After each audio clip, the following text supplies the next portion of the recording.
Я радий усіх вас вітати на цьому заході. Сьогодні ми розповімо вам про стратегії попередження гіпокальцемії. І в нас ще є час для того, щоб люди підключилися. Отже, ми стартували о 17-й і почекаємо ще хвилин 5 і потім почнемо. Я зроблю невеличкий вступ про нашого сьогоднішнього спікера, розкажу про нього, і тоді ми почнемо. Також хочу нагадати всім, хто слідкує за нашою Facebook-сторінкою, що вчора ми оголосили про конкурс, подібний до того, який був на попередньому вебінарі. І серед учасників вебінару, які будуть задавати питання, ми оберемо найцікавіше запитання, і переможець отримає 80 кальцієвих болюсів, яких достатньо для попередження гіпокальцемії у 20 корів. Тому бажаю, щоб ви були активні в чаті. І безпосередньо після презентації в нас буде сесія питання-відповіді, і ми будемо обирати протягом нашого вебінару запитання, які ми задамо в кінці нашому спікеру. Також сьогодні мене звати Юрій, і я буду сьогодні перекладати нашого спікера. Я продакт-менеджер компанії avagroup. І з нами також сьогодні Ольга Лоза, нутриціоніст і продакт-менеджер компанії avagroup. Вона буде виступати модератором нашого сьогоднішнього вебінару, буде контролювати все, що відбувається в нас в Zoom. Буду таким собі маленьким контролером. Доброго дня всім, рада вітати вас на вебінарі. Це дійсно дуже цікава тема і, скажімо так, навіть зараз у нас ще не зовсім розкрита тема. Я сподіваюся, що з часом ми її розкриємо у нас на господарствах і будемо розкривати все більше і більше. Насправді, сьогодні ми почуємо декілька підтем, які потребують глибокого вивчення. Але це вже більш глибоке вивчення, ми вже зможемо з вами, можливо, десь індивідуально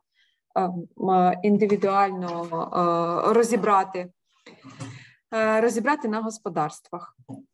Пишіть, будь ласка, свої питання в чат, я буду їх тоді перекладати одразу, і я сподіваюся, що в нас буде якась певна кількість часу, і ми зможемо там близько 5-10 питань задати нашому спікеру одразу сьогодні на вебінарі, а іншу частину запитань ми відправимо спікеру і сподіваємося, що він буде мати час нам відповісти. Якщо ні, то будемо раді і тим декілька питанням, які він зможе нам відповісти сьогодні саме в чаті. В принципі, в нас все, в принципі, готово. І ми можемо розпочинати через 2 хвилини, я так бачу. Так, Юрій?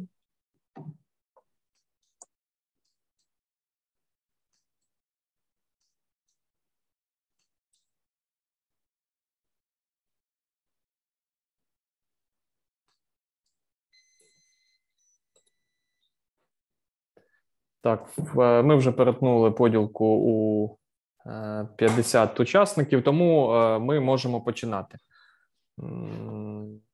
Я думаю, ніхто з учасників вебінару не ображається, що ми обмежили можливість вмикати звук, тому що, зважаючи на таку кількість слухачів, це спричиняло певний балаган. Але у вас в будь-якому випадку залишається можливість писати в чат все, що ви захочете.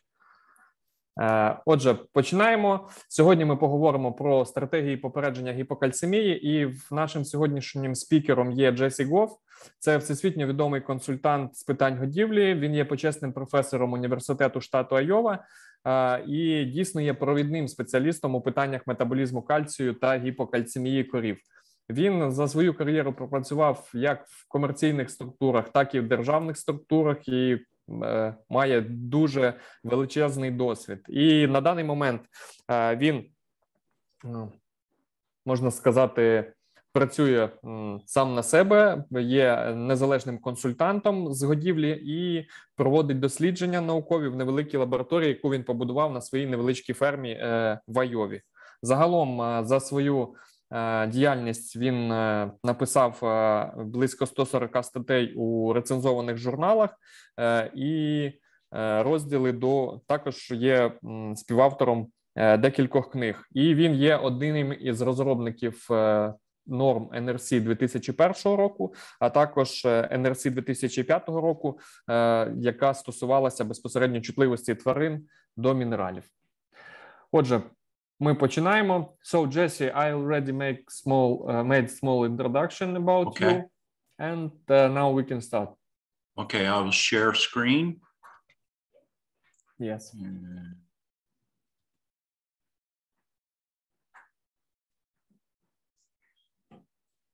Full screen.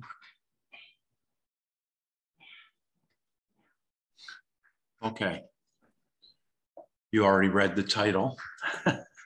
Yeah. So when I look at the transition dairy cow, they have three major problems. Отже, коли я дивлюсь на транзитну корову, на транзитних корів, то я розглядаю в них три основні проблеми. The first is negative energy and protein balance. The second is a poor immune system. And the third is hypocalcemia. Отже, перша проблема – це негативний енергетичний та протеїновий баланс. Друге – це слабкий імунітет. І третє – це гіпокальцемія. And of course, hypocalcemia is what the subject of today's webinar will be. But hypocalcemic cows, some of them get milk fever, clinical milk fever, but the majority are subclinical. And even subclinical milk fever impacts the immune system, and it impacts negative energy and protein balance.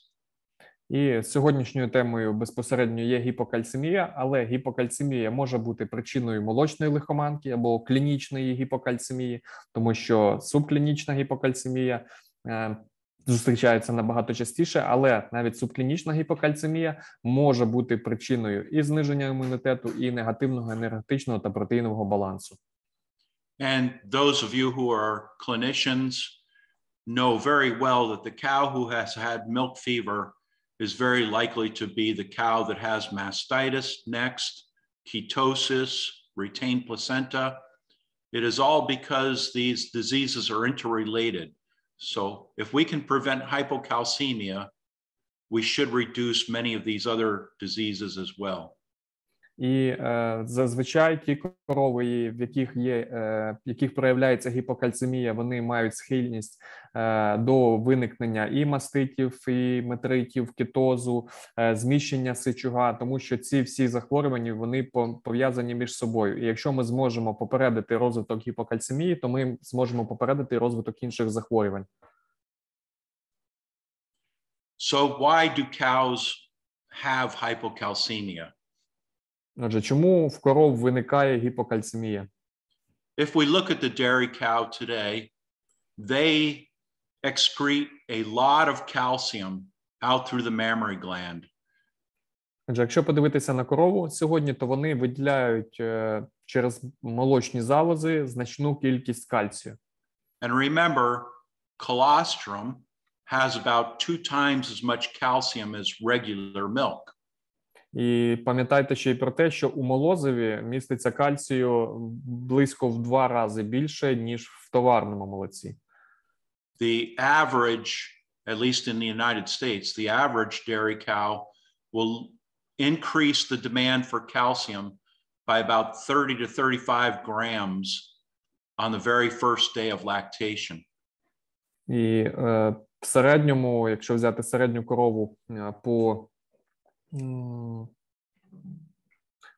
по США, то потреба корови в кальції в перші дні після отелення збільшується на 30-35 грамів. Now, that typically causes a small decrease in blood calcium concentration in just about every cow. І це зазвичай спричиняє незначне зменшення рівня кальцію в крові у майже в кожній корові. And the cow has these glands in the neck called parathyroid glands. And the parathyroid glands sense that there's been a decrease in blood calcium concentration. І в корови є паращитоподібні залози, які чутливі до зниження рівня кальцію в крові. And they begin producing this hormone called parathyroid hormone. І вони починають продукувати паратироїдний гормон. Now, parathyroid hormone will act on the kidney and reduce the amount of calcium lost out in the urine. І цей паратироїдний гормон буде впливати на нирки і знижувати таким чином рівень кальцію в сечі. And it will also act on the bone to cause the bone to release calcium stored in the bone. Також цей гормон буде впливати на кістки або запускати процес вивільнення кальцію з кісток. Тобто зменшувати через нирки, зменшувати втрати кальцію з сечею і через кістки забирати кальцій з кісток. Now, another important action of parathyroid hormone is to stimulate the kidney to take this vitamin D that we feed the cow and convert it into a hormone. And this hormone is called 1,25 dihydroxyvitamin D. And 1,25, I'll let you go ahead. І ще одна дія, яку робить паратироїдний гормон, він стимулює перетворення в нирках вітаміну D, який корова отримала з раціоном, на гормон, який називається 1,25 дегідроксивітамін D. Okay. 1,25 dihydroxyvitamin D should act on the intestinal tract and stimulate active transport of calcium across the intestinal wall. Without vitamin D, very little of the dietary calcium can be absorbed. І цей гормон 1,25 дегідроксивітамін D, він впливає на те, щоб кальцій, який в нас надійшов до кишківника, міг засвоїтись в кишківнику. Якщо не буде цього гормону, якщо в нас не буде вітаміну D, то дуже невелика кількість кальція буде всмоктуватись в кишківнику. So when calcium homeostasis is working properly, we see a small drop in blood calcium, but very quickly the intestine and the bone bring calcium back into the blood, and blood calcium returns to normal levels. І якщо в нас гомеостаз кальцію працює нормально, то за рахунок цієї роботи кишківника, кісток, нирок, тобто за рахунок цієї системи, кальцій, який знизився, дуже швидко повернеться до норми. We would not be having this webinar if it worked properly all the time. В нас би не відбувалось би цього вебінару, якби гомеостаз кальцію працював би завжди нормально і правильно. So why doesn't calcium homeostasis work in some cows? Чому ж він не працює у всіх корів? Або чому він працює не у всіх корів? Some of it is because as cows get older, they lose the receptor for the vitamin D hormone in their intestinal tract. Старші корови або старіші корови з віком вони втрачають рецептори цього гормону вітаміну D в кишківнику. And as cows get older, the bone cells that would be responding to the parathyroid hormone start to disappear. In heifers, there are many cells because they are actively growing, but not in the older cows. Також у старших корів вони гірше реагують на паратироїдний гормон, тому що в них менше клітин, які відповідають за цю реакцію. Тобто менше остеокластів, на відміну від нетелів, в яких цих клітин значно більше через те, що вони продовжують рости. Але старі корови вже не ростуть. Well, I cannot stop cows from getting older. Ми не можемо зупинити, щоб корова не старішала. So we now know that the pH of the blood of the cow will affect whether or not the tissues are able to respond to the parathyroid hormone.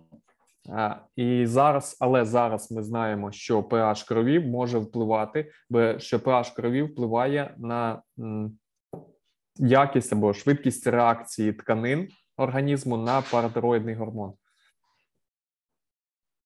We now understand a little bit more about the effect of diet potassium. І зараз ми вже більше знаємо про ефект годівлі раціонів з високим рівнем калію. We now know that diets that are very high in potassium cause the diet cation-anion difference to be high as well. Раціони з високим містом калію будуть спричиняти те, що дікат або катіон-аніонний баланс раціону також буде високим. This causes the cow to go into a metabolic alkalosis. Це спричинятиме те, що корова буде мати метаболічний алкалоз. And this seems to block the action of parathyroid hormone on those tissues. І це буде спричиняти блокування цього роботи або механізму парагормону у тканинах. And this blocks the action of the kidney to produce 125 vitamin D. І це буде блокувати механізм вироблення нирками 1,25 дегідроксивітаміну D, which blocks intestinal calcium absorption. Що буде в свою чергу блокувати всмоктування кальцію в кишківнику. It also blocks the action of parathyroid hormone on the bone, so we no longer have release of calcium from the bone. Це також буде блокувати ресорбцію кальцію з кісток, тобто ми вже не зможемо забрати кальцій з кісток. And the net result is that the animal becomes hypocalcemic, sometimes developing milk fever. І в результаті корова буде мати гіпокальцемію і в окремих випадках буде мати молочну лихоманку, так звану, або клінічну гіпокальцемію. Now, at the cellular level, let's start here with panel A, where the blood pH is normal, and we have lots of magnesium in the diet. Отже, стосовно, коли ми починаємо розбирати, як це відбувається на клітинному рівні, давайте почнемо із цієї панелі А, коли в нас pH крові в нормі і коли в нас достатня кількість магнію в раціоні. And this could be a bone cell membrane or a kidney cell membrane. І це може бути клітинна мембрана кісток чи клітинна мембрана нирок. And there will be a parathyroid hormone receptor on that cell. І також на цій клітині буде знаходитись рецептор паратироїдного гормону. And it is linked to adenyl cyclase, this enzyme that produces cyclic AMP. І він зв'язаний з аденілциклазним комплексом, який в свою чергу вироблятиме циклічний аденозин-монофосфат. So the parathyroid gland produces this parathyroid hormone, and it fits very nicely into its receptor, and that activates the cell. І паратироїдний гормон, який виділяється парашитоподібними залозами, вони дуже добре щіплюються, можна сказати, з цим рецептором, ідеально входять один в одного, і в результаті цей процес є активним. Now, in the second panel here, the cartoon shows what happens when the animal is alkaline, when the blood pH is a little bit too high. І на прикладі Б ми бачимо, що буде відбуватися, якщо в нас буде тварина трохи, так би мовити, залужнена, коли в неї pH буде трошки високий, pH крові. We now understand that the high pH of the blood changes the shape of this parathyroid hormone receptor. And now it does not recognize the hormone very well. And as a result, the animal does not respond to parathyroid hormone, becomes hypocalcemic. І в результаті у тварини, яка має занадто високу pH крові, форма рецептора змінюється, і вони вже, грубо кажучи, цей рецептор не розпізнає цей паратироїдний гормон, і як результат цей процес буде порушений, і не буде відбуватися виробництво аденозин-монофосфату, як результат тварина стане гіпокальцемічною або захворіє на гіпокальцемію. Now the third situation, we have good blood pH, but the animal is not being fed enough magnesium. And if you notice, there is a magnesium atom. І третій варіант, коли в нас pH в нормі крові, але в нас не вистачає в раціоні магнію. І ви повинні були замітити, що в попередніх двох варіантах в нас в цьому процесі був присутній магній. If magnesium is missing from this enzyme site, again, the animal will secrete parathyroid hormone. It may bind to the receptor, but the enzyme cannot be activated. And again, the animal can get hypocalcemia and milk fever. І як результат в нас цей магній знаходиться в цьому комплексі ферментному, і в нас виробляється паратироїдний гормон, рецептор його розпізнає, але за рахунок того, що в нас не вистачає магнію, цей фермент не буде працювати, як результат в нас корова також захворіє на гіпокальцемію. So let us spend a couple of minutes talking about how to control blood pH through the diet. Отже, давайте трошки пару хвилин приділимо тому, як контролювати рівень pH крові через раціон. So we now understand that we can change blood pH by changing the diet, cation and anion balance or difference in the diet. І зараз ми знаємо, що ми можемо змінювати pH крові залежно від того, як змінюється цей дікат або різниця катіонів аніонів в раціоні. Now, the typical decat equation combines sodium and potassium as the major cations of the diet and subtracts out chloride and sulfate, the major anions of the diet. І класичне рівняння визначення дікат, воно визначається таким чином. Додаються катіони натрій та калій як основні катіони раціону, і від них віднімається кількість аніонів хлориду та сульфату як основних аніонів раціону. Now we have learned that whenever potassium and sodium are in much higher amounts than chloride or sulfate, these animals are at great risk of developing alkalosis and hypocalcemia. І дослідженнями підтверджено, бо ми вже знаємо, що раціони, в яких міститься висока кількість калію та натрію, і ця кількість значно вища, ніж хлоридів чи сульфатів, це спричиняє алкалоз і як результат гіпокальцемію.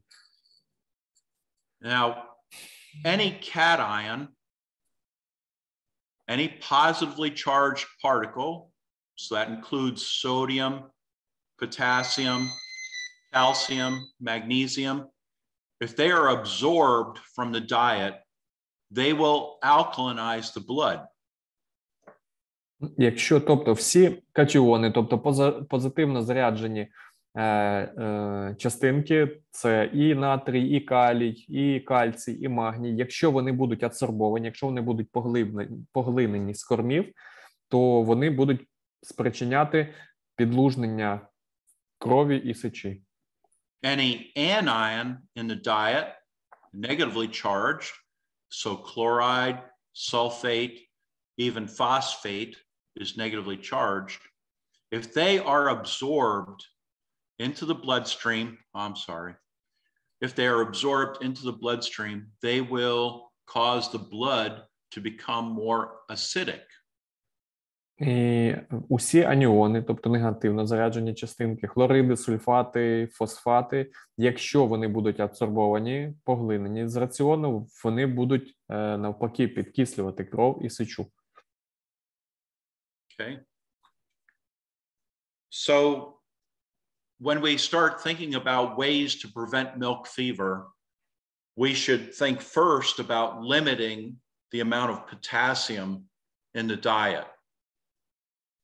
І якщо ми починаємо говорити про те, як нам профілактувати виникнення молочної лихоманки чи гіпокальцемії, то в першу чергу нам потрібно уникати використання раціонів з високим вмістом калію.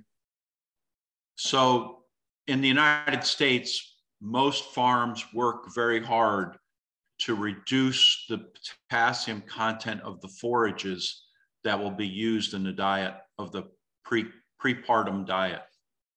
І в США дуже багато цьому приділяють уваги, щоб у об'ємистих кормах, які будуть використані для годівлі крив пізнього сухостою, мінімізувати вміст калію.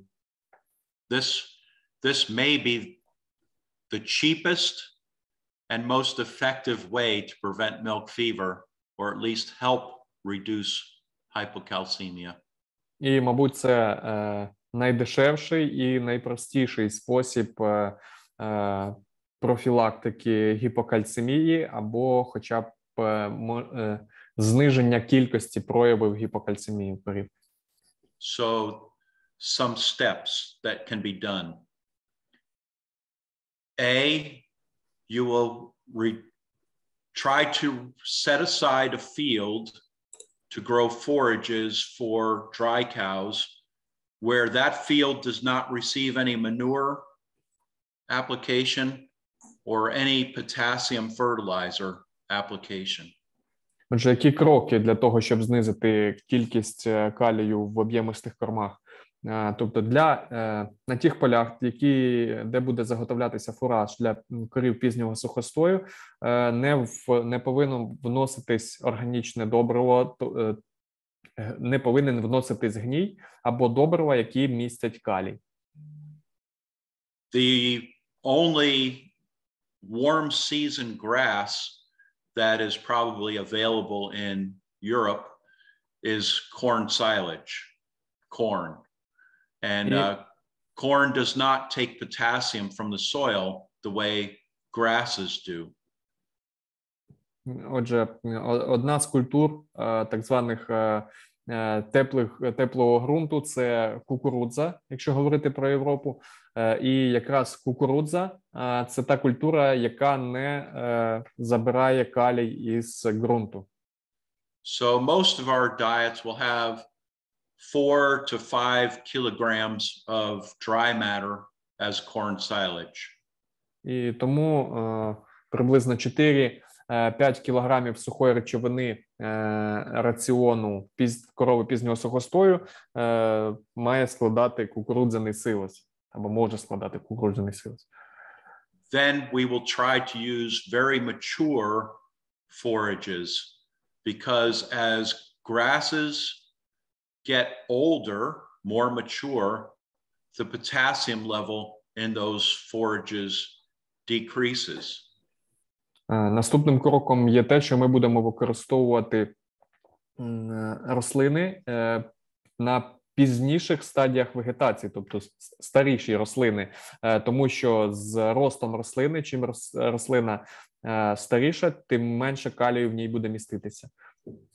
So very often for us, we can find wheat straw that is low in potassium and use that as part of the diet, perhaps 3 to 4 kilograms of dry matter as straw Також у нас можна побачити, тобто в США, використання пшеничної соломи, яка ми побачили, що там низький вміст калію, і зазвичай можна зустріти раціони, в яких міститься 3-4 кілограми сухої речовини саме із пшеничної соломи.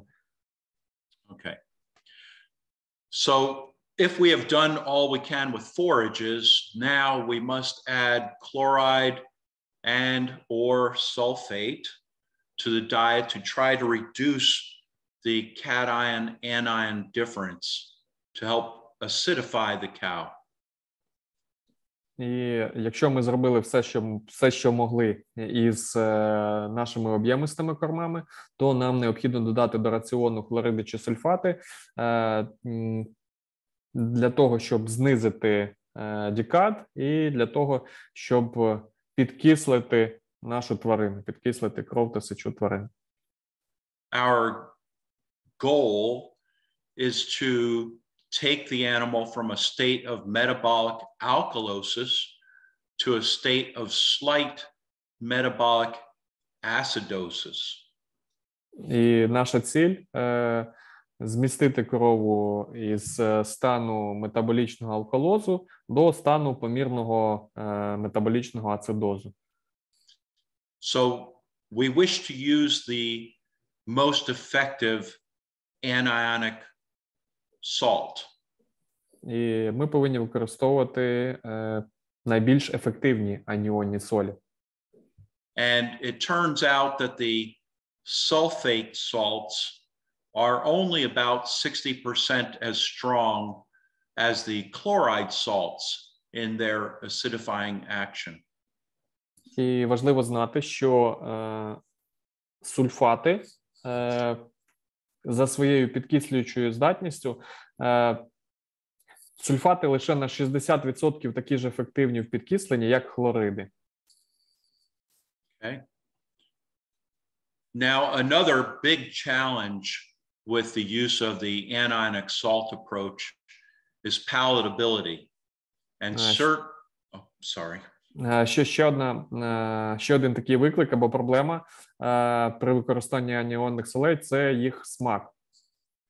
So, when the traditional anionic salts were used, such as calcium chloride, magnesium sulfate, ammonium chloride, we had many farms that told us that the cows just would not eat enough diet to really prevent milk fever.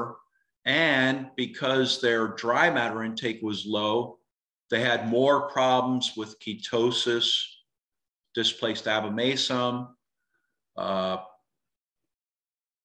Those were, and even some more problems with their immune system. І тому через те, що вони не смачні, на господарствах, наприклад, ми отримуємо інформацію від господарств, які використовують такі джерела, як хлорид кальцію, сульфат магнію чи хлорид амонію, що корови недостатньо активно споживають такі раціони, бо вони не хочуть його їсти. Як результат, ми не отримуємо того результату, який хочемо, не отримуємо підкислення.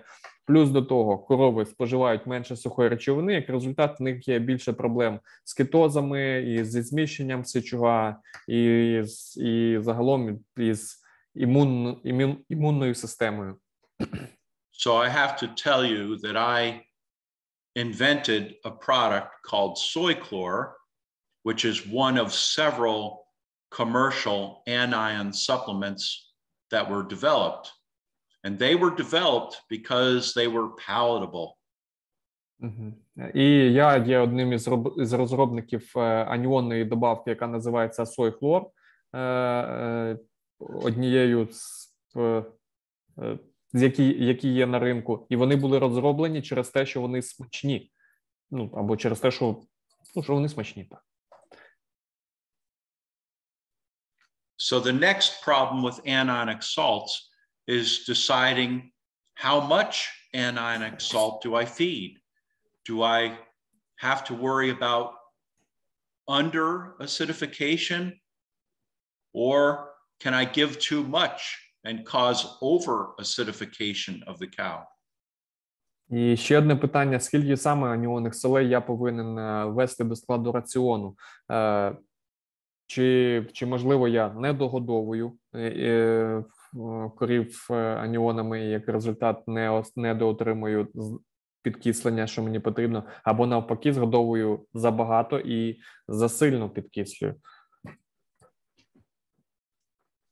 Now this slide will take a minute to discuss, but on the x-axis we have diet cation anion difference, sodium plus potassium minus chloride plus sulfate, starting from about plus 500 and going down to minus 400 milliequivalents per kilogram. Отже, на цьому слайді ви бачите на осі X дікад, і тобто натрій плюс калій мінус хлорид плюс сульфат. І ви бачите, що він починається від плюс 500 і опускається до мінус 400. Now, on the farm, we will use urine pH to decide whether or not we are acidifying the cow properly. And so I have urine pH on the y-axis here. І на осі Y ми бачимо pH сечі, тому що ми використовуємо сечу для того, щоб подивитися, наскільки організм корови реагує на підкислення раціону. Now, as I go from, say, plus 400, at plus 400 milliequivalents, the animal is very alkaline. Urine pH will be about 8.5. І давайте почнемо із плюс 400. Якщо в нас буде в раціоні дікад на рівні плюс 400 моль еквівалент на кілограм, то pH сечі буде близько 8,5. Тобто корови будуть досить залужнені. Okay. And as we reduce the diet DCAD, the urine pH stays pretty steady until we get close to positive 50, and then it begins to drop. І якщо подивитися, коли ми починаємо знижувати дікад, то pH сечі змінюється не так вже й сильно і починає дійсно знижуватись, коли ми доходимо до показника плюс 50. At a DCAD of 0, so cations and anions are equivalent, we find that the urine pH is very close to the blood pH, about 7.3, 7.4. І коли в нас дікад раціону буде близько нуля, то ми можемо побачити, що pH сечі в нас буде близьке до pH крові, близько 7,3, 7,4. As DCAD goes even lower, let's say around minus 75 to minus 100, we will find the urine pH will be somewhere around 6.2 to 6.5. And this is where we think we get optimal prevention of hypocalcemia.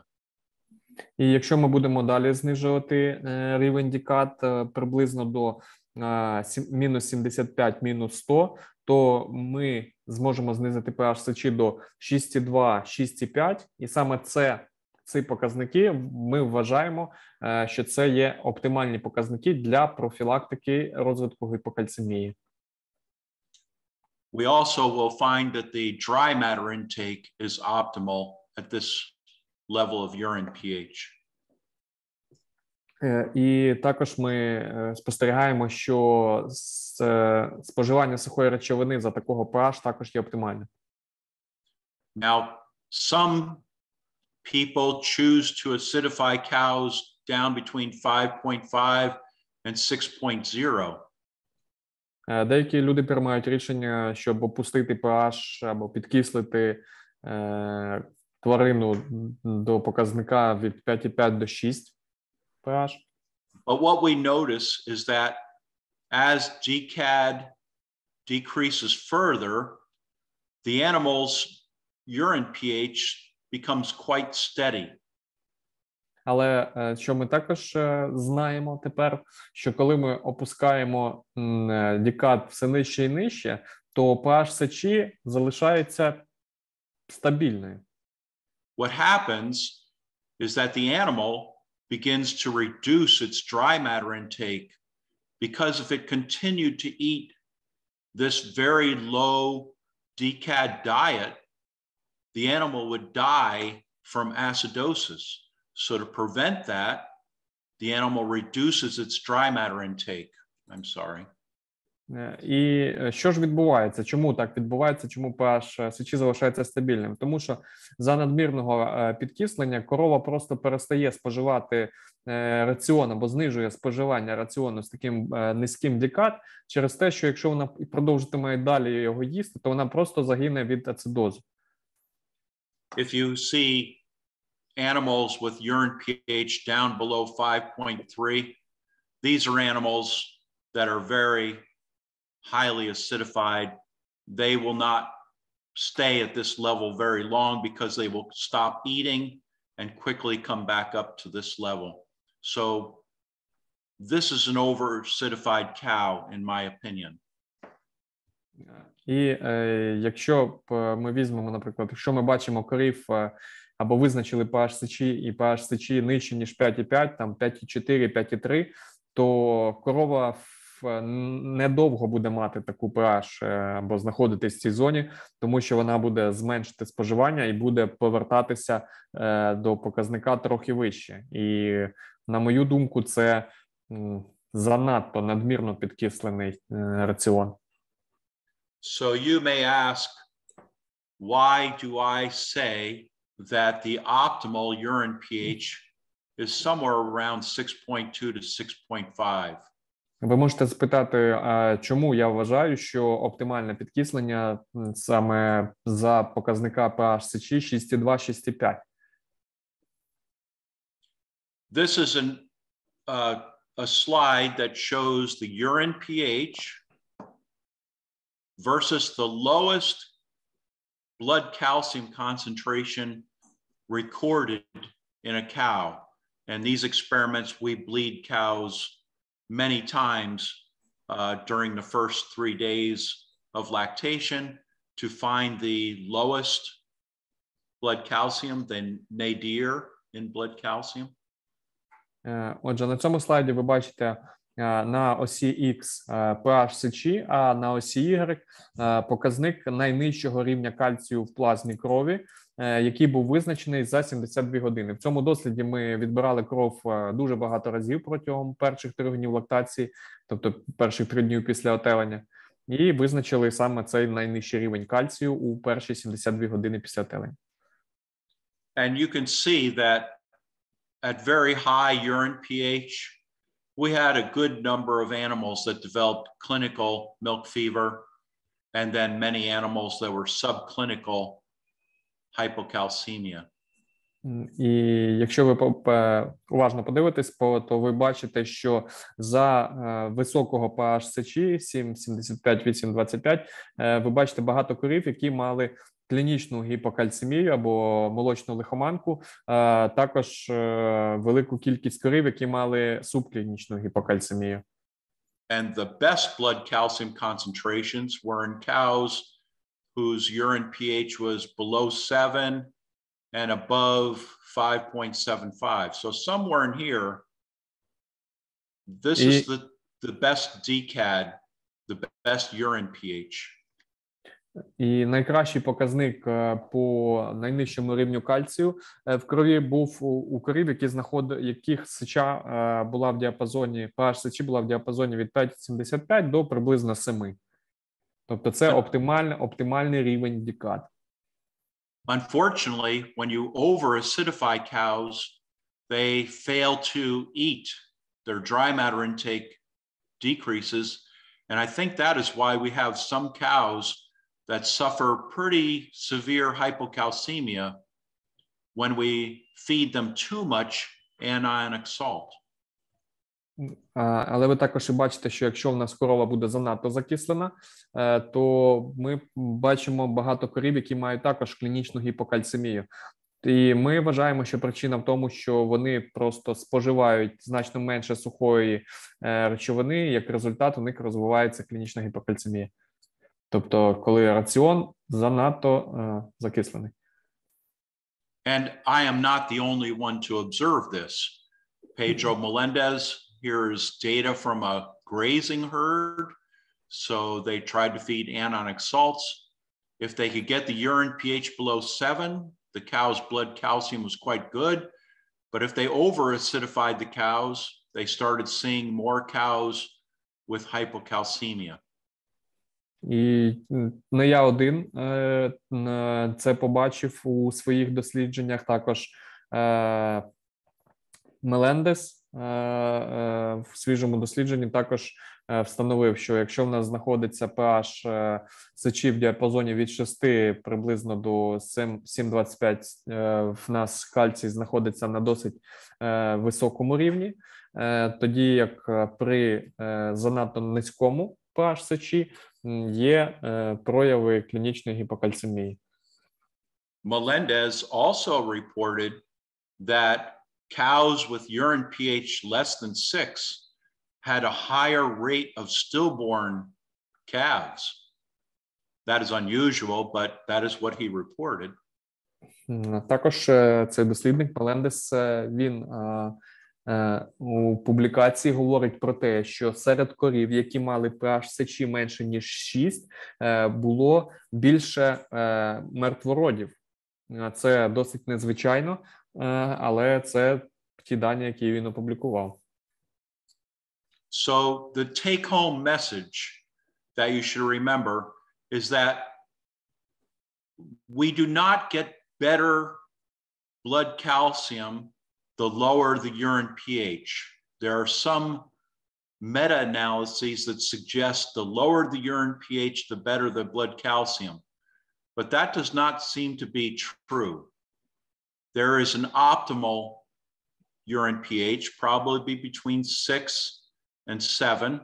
And anywhere in there, we have good blood calciums. Outside that range, things don't work as well. І який висновок можна зробити з цього, або що потрібно запам'ятати, що в нас є певні межі, в які ми маємо втримати pH сечі, тому що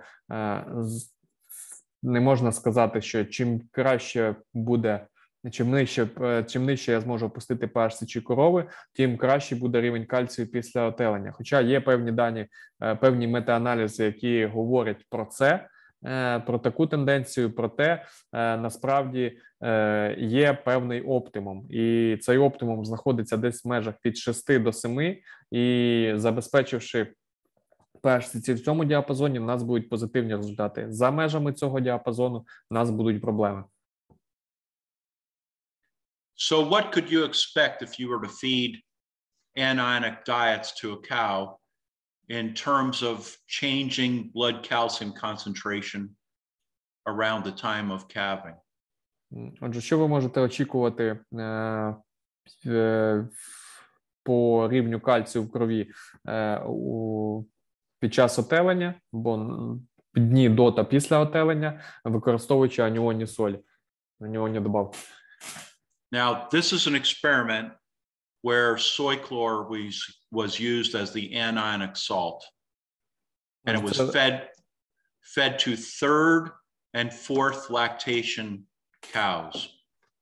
Це результати досвіду, коли коровам згодовували аніонну добавку сой-хлор, і цю добавку згодовували коровам 3-ї та 4-ї лактації. And this diet was formulated to have urine pH around 6.5 to 7. І раціон був розроблений таким чином, або була введена така кількість добавки, щоб pH сечі знаходилась в межах 6,5-7. So 15 cows got soy chlor, that is in purple, and their blood calcium went close to 2 millimolar, and then they recovered by day 2 in lactation. І фіолетовим в нас позначені саме ті 15 корів дослідних, які використовували цю добавку. І під час отелення, після отелення у нас рівень кальцію опустився близько 2 мілімоль, але потім за декілька днів він повернувся до норми. Now, there were 15 cows that did not get soy chlor. They were on the control diet. Інші 15 корів, яким не згодовували сойхлор, це був контрольний раціон. And 4 of those 15 cows actually developed clinical milk fever, and they are shown in red. So here are the milk fever cows, and they go down to 1 millimolar, and then by about day 3 or 4, they are close to the soy chlor cows. І ми бачимо, що серед цих 15 корів, 4 корови, в 4 корів розвинулась клінічна гіпокальцемія або молочна лихоманка. Ми бачимо, що рівень кальцію в крові опустився до 1 мілімоля і до норми повернувся приблизно в ті самі дні, як і у дослідних корів. And now if we look at the remaining 11 cows who did not get milk fever, and we look at their blood calcium concentration, we see that they drop much more than the soy chlor cows, and it takes them about 2, maybe 3 days before they get to normal blood calcium concentrations. Також серед цих контрольних корів було 11 корів, в яких не було молочної лихоманки, так званої, але якщо ви подивитесь на цей графік, то побачите, що різниця по рівню кальцію в крові порівняно з дослідною групою була значна. І десь на 2-3 день вони також змогли повернути рівень кальцію в крові до норми. And if we look at the rumination rate, here we have some farms that have rumination monitoring systems, and you can see that animals that have been fed an anionic diet, their rumination rate is much better than cows that were not fed an anionic diet that did not get milk fever, and certainly way a big improvement over cows that got milk fever. І внизу в нас графік, який показує румінацію, тобто на фермі, де проводиться дослідження, є девайси для контролю цього показника. І ви бачите, що фіолетовим позначені дослідні корови, в них показник жуйки був кращий, ніж у корів, яким не згодовували аніонну добавку, незважаючи на те, корова мала гіпокальцемію чи не мала. Тобто і зелені, і червоні. Тобто показник румінації порівняно з контрольними коровами, в яких не розвивалася гіпокальцемія, був трохи вищий, і значно вищий показник порівняно з коровами з гіпокальцемією. Just as another interesting note, rumination monitors are becoming very popular here in the United States. They are still a little bit expensive, but you can detect animals with many subclinical diseases much better than I can do as a veterinarian. The machine, the robot, will detect rumination changes long before I can do it as a veterinarian. І зараз, ще одна така штука, що зараз все більше і більше популярнішими в США стають девайси для контролю жуйки тварин. І ці девайси, незважаючи на те, що вони досі досить дорогі, але це дуже хороший інструмент для того, щоб виявити велику кількість субклінічних хвороб або прихованих так званих проблем задовго до того, як це може зробити Джессі як ветлікар. Тобто зміну у жуйці робот або ця машина розпізнає набагато раніше, ніж ветлікар. That is very sad to me because I have been defeated by a computer again. І Джессі дуже сумно через це, тому що він уражений комп'ютером або потерпів поразку перед комп'ютером знову. So as we look at this DCAD equation, the very first equation, DCAD1, which is the most popular, fails to take into account that chloride is a stronger acidifying agent than sulfate. І традиційне рівняння DCAD, яке позначене DCAD1, і яке найпоширеніше і найчастіше використовується, але воно, на жаль, не враховує того, що хлориди мають підкислюючу силу вищу, ніж сульфати. We think that if you use the DCAD2 equation, which gives a discount for sulfate, this makes more sense biologically and gives you a more accurate target for your DCAD of the diet. Якщо ви будете використовувати рівняння номер 2, то яке буде враховувати цю різницю, то це буде більш біологічно правильно, і таким чином ви зможете більш точніше розрахувати ваш раціон по показнику DCAD. For instance, here is our good spot between 6.2 and 6.5 with DCAD1 equation with traditional anionic salts. Our target would be about minus 125 milliequivalents per kilogram. With DCAD2 equation, it would be minus 70 milliequivalents per kilogram. І якщо ми візьмемо цих корів на цьому графіку, які мають pH сечі якраз в тих межах, які ми хочемо, 6,2, 6,5, то такий рівень pH буде забезпечений за використання традиційних аніонних солей при рівнянні 1 – 125, мінус 125, а при рівнянні 2 – мінус 70.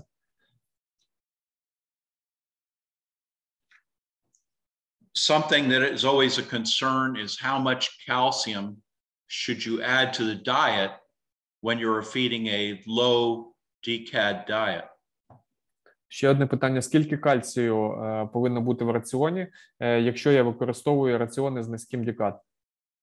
The research shows that you can feed from 0.5 all the way up to 2% calcium, and so long as the urine pH is similar, the blood calcium of the cow will be similar.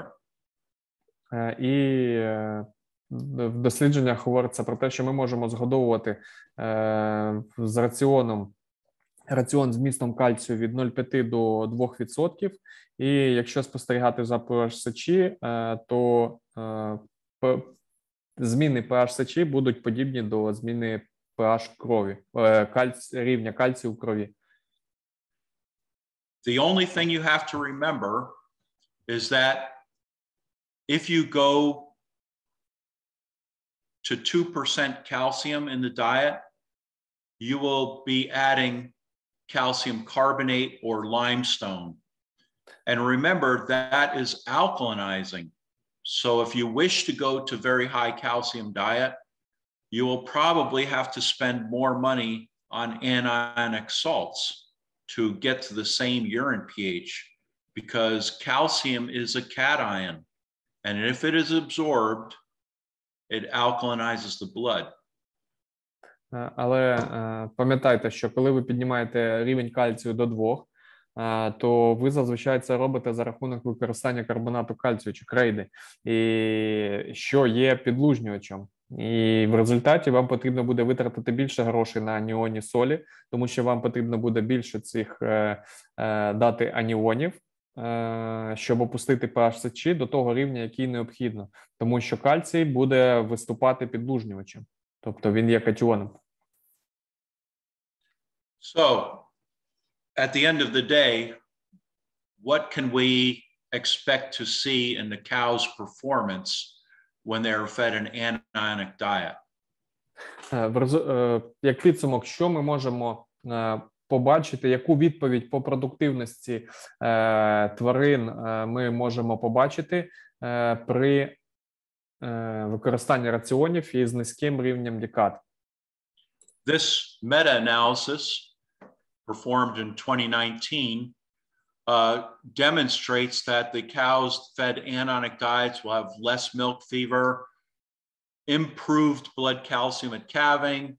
They will see less retained placenta, less metritis, multiple health problems will be reduced. І метааналіз, який був проведений у 2019 році, вказує на те, що корови, які споживали раціон із нижчим рівнем дікат, вони мали менше проявів гіпокальцемії, мали кращий рівень кальцію в крові, зниження таких проблем, як затримка плаценти, метрити і загалом менший ризик виникнення численних проблем зі здоров'ям.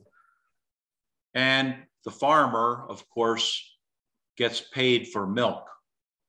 And we now have proof that the animal fed, the multiparous cow fed anonic salts will produce at least 1.1 kilograms more milk per day for the next lactation.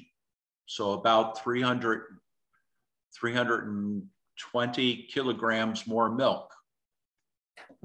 Також фермер, або виробник в будь-якому випадку отримує гроші за молоко, які він здає, і в дані цього метааналізу вказують на те, що молочна продуктивність корів другої та старшої лактацій за використання раціонів з низьким рівнем дікат буде вища. Тобто в середньому, що це каже публікація, що старші корови будуть мати плюс 1,1 кг молока на день. Тобто, якщо порахувати в середньому за лактацію, це буде приблизно плюс 320 літрів за лактацію.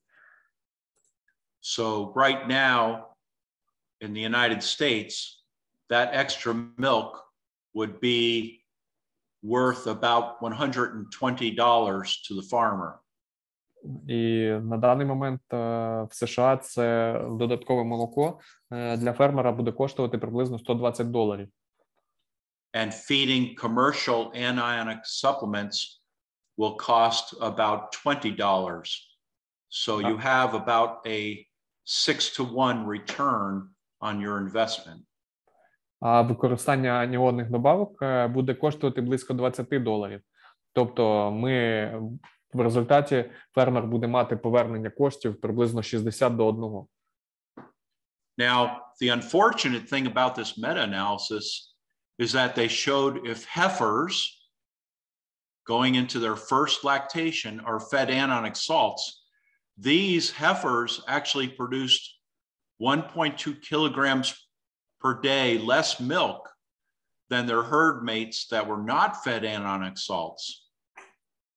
Але також є й негативна сторона. Цей метааналіз зазначає, що первістки, тобто нетелі, яким згодовувались пізньому слахостої раціони з низьким дікат або з аніонними селями, в результаті давали менше молока. В середньому менше на 1,2 кг на добу порівняно з первістками, які не отримували аніонних селей з раціоном.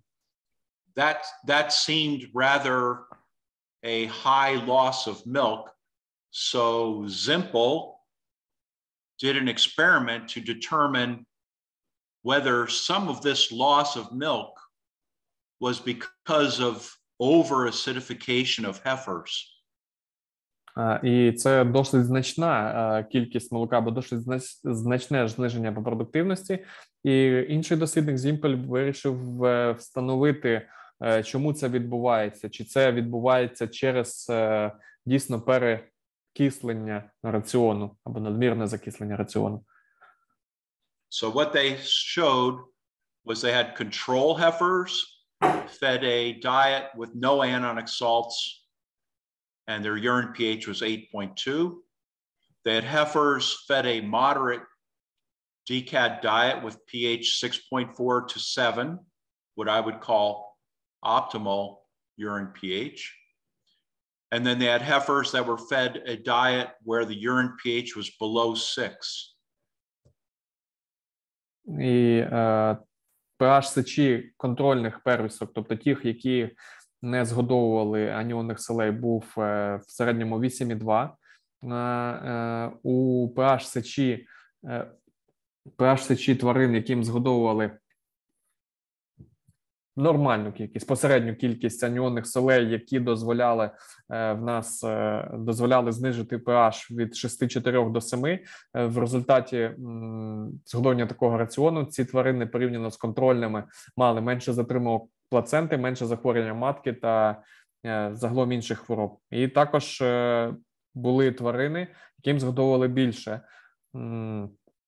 або які з'їдали більше цього раціону, як результат pH сечі в них був нижче 6. So what they found was that the heifers fed the anions to have a urine pH 6.4 to 7. They had less retained placenta, less metritis. They were healthier, but milk production was the same as in the control heifers. Отже, ті тварини, які мали pH сечі 6,4-7, вони мали менше проблем зі здоров'ям, але вони мали таку ж саму продуктивність, як і контрольні корови, як і контрольні первістки. In heifers with urine pH below 6, all diseases were increased.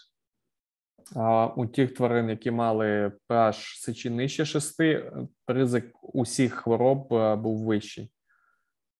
So we do not recommend heifers are fed any anionic salts. They don't need it. Отже, ми не рекомендуємо використовувати аніонні солі для нетелів, чи які в результаті стануть первістками, тому що їм це не потрібно. But the reality is on many farms, the heifers and the cows are fed the same diet because of the way that the farm is operated or the number of heifers, number of cows. Але реальність залишається такою, що дуже часто і старші корови, і нетелі отримують один і той самий раціон. З різних причин. Через те, що фермер так побудував свою роботу через меншу кількість або через незначну кількість корів чи нетелів і через неможливість годувати їх окремим раціоном. So if you must feed heifers anionic salts to allow you to feed the cows anionic salts, just be sure that you are feeding a moderate DCAD diet. I'm sorry. Where the urine pH is somewhere between 6.5 to 7. Якщо ж все-таки ви змушені згодовувати вашим нетелям раціон з аніонними солями, тому що ви хочете згодовувати його для ваших корів, або ви годуєте його вашим коровам, то старайтеся, щоб це був раціон з посереднім, з не занадто низьким DCAD, щоб тримати pH сечі в межах 6,4-7. Okay. Now, let's talk about other ways we can prevent milk fever, because in speaking with Olga, it sounds like DCAD is a relatively new idea in the Ukraine, and so perhaps other strategies might be utilized. Отже, давайте ще поговоримо про DCAD стратегії. Попередження або профілактики гіпокальцемії, тому що при розмові з Ольгою я зрозумів, що для України цей підхід є відносно новим, або, можна сказати, не дуже поширеним. So one of the things that can be done is to increase the magnesium concentration of the diet to about 0.4% in close-up and in fresh cow diets. Ще одна річ, яку ми можемо зробити, це знизити рівень, забезпечити рівень магнію у раціонах пізнього сухостою та новотільних корів на рівні близько 0,4%. And remember, we discussed a little bit about the importance of magnesium. When magnesium is not present in the animal's blood, we also can have milk fever occur because parathyroid hormone will not work properly on the tissues.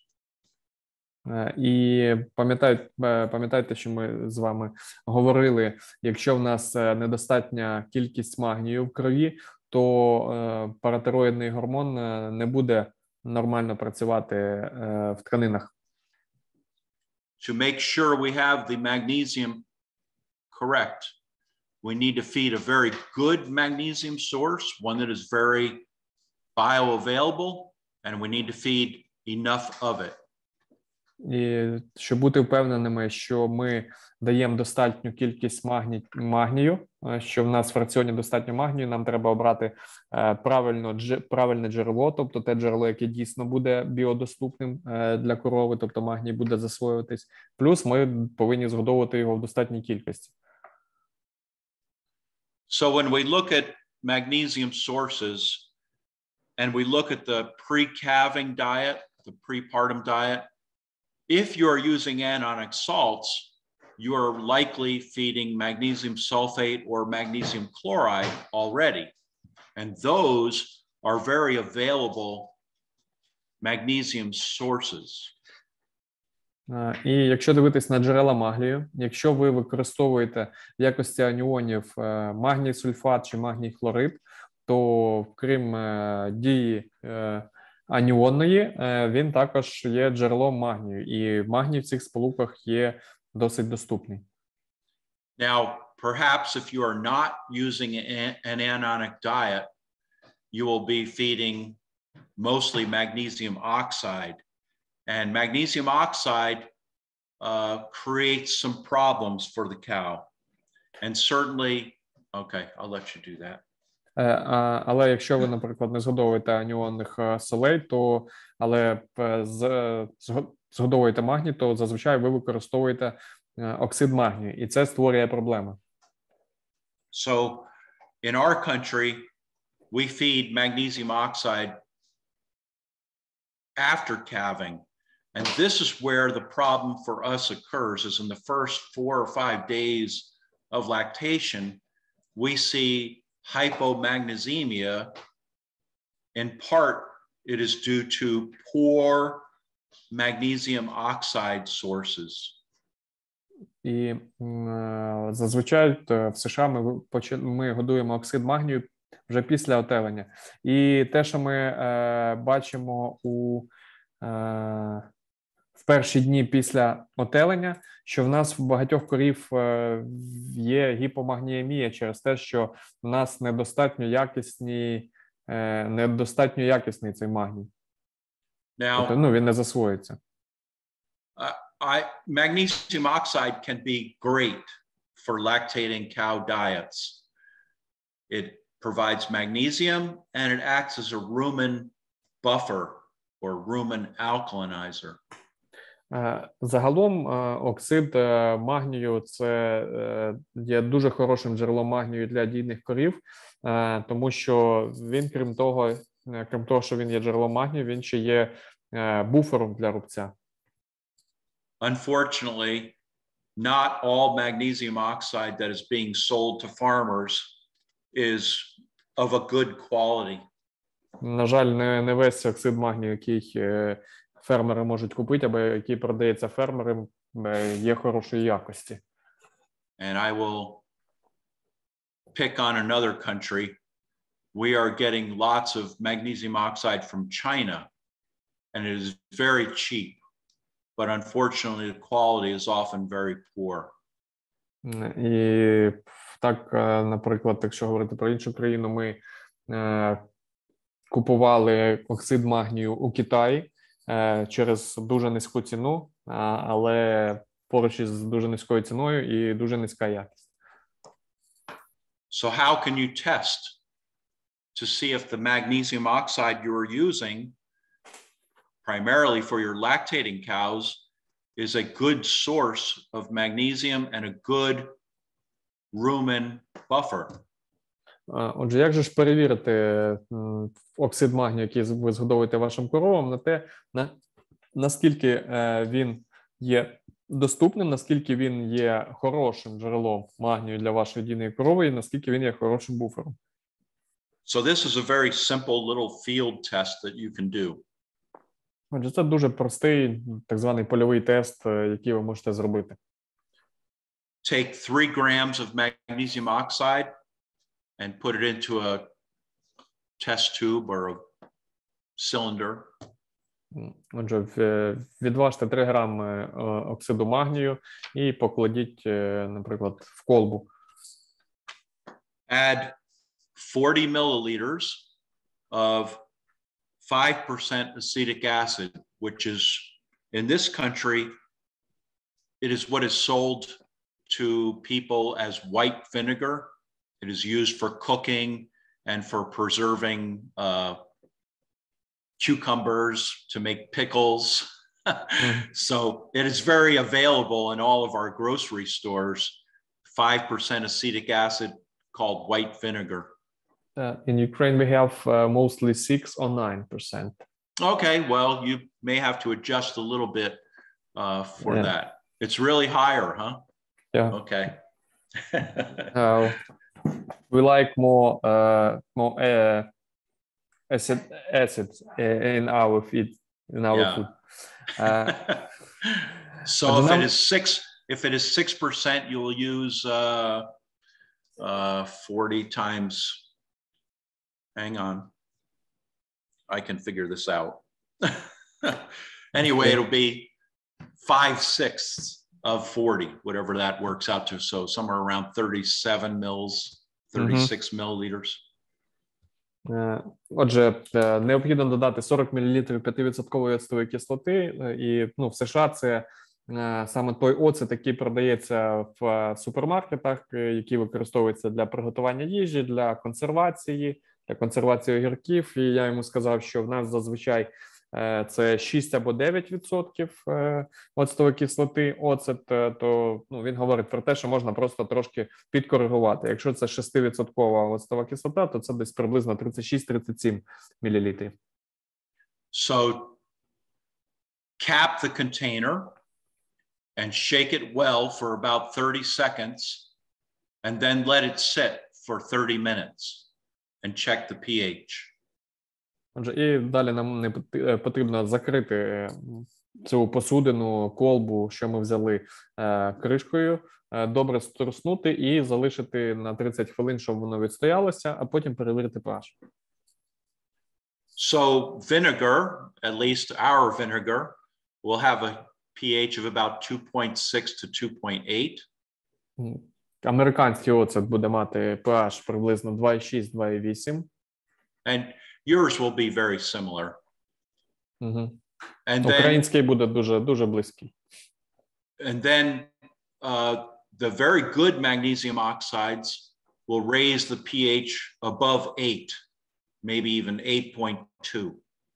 І хороший оксид магнію підніме pH понад 8, можливо, навіть до 8,2.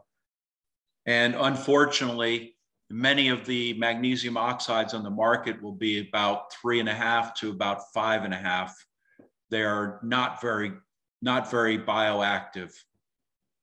Але насправді більшість оксиду магнію, який є на ринку, він підніме приблизно від 3,5 до 5,5, тобто біодоступність його досить низька. So remember, you're doing this in lactating cow diets to help buffer the rumen. І пам'ятайте, що ви використовуєте магній в раціоні дійних корів для того, щоб здійснити буферну дію в рубці. And pH is a logarithmic scale. pH – це логарифмічна шкала. So if I go from pH 3.8 to 4.8, that is a 10-fold difference. 4.8 to 5.8 times 10 is 100-fold difference. 5.8 to 6.8 times 10 is 1,000-fold.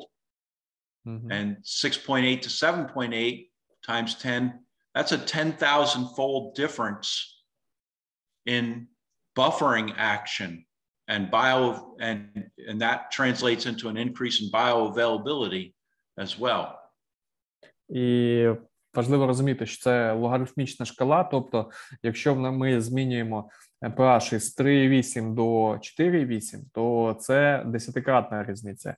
Якщо з 3,8 до 5,8, то це вже 100-кратна різниця. Якщо до 6,8, це 1000-кратна, і так далі, і так далі. Тобто ця різниця – це різниця у буферній дії. І це можна трансформувати і так само в біодоступність. So another thing that can be done, in addition to keeping magnesium high, is to try to keep phosphorus in the diet as low as possible. The animal only requires 0.23% phosphorus. Many of our diets will be about 0.3 to 0.35% phosphorus. We wish to keep it as low as we can get it. Ще один підхід поряд із достатнім рівнем магнію – це утримувати низький рівень фосфору в раціонах, тому що потреба корови фосфору приблизно 0,23%. Зазвичай в раціонах, що ми згодовуємо, це 0,3-0,35. Тобто наша ціль – згодовувати з раціоном як можна менше фосфору. We now know that there is such a thing as phosphorus homeostasis. Також ми зараз знаємо ще одну річ, як гомеостаз фосфору.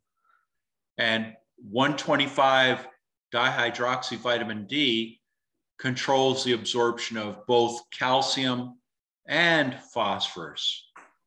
І 1,25-дегідроксивітамін Д контролює засвоєння у кишківнику кальцію і так само і фосфору.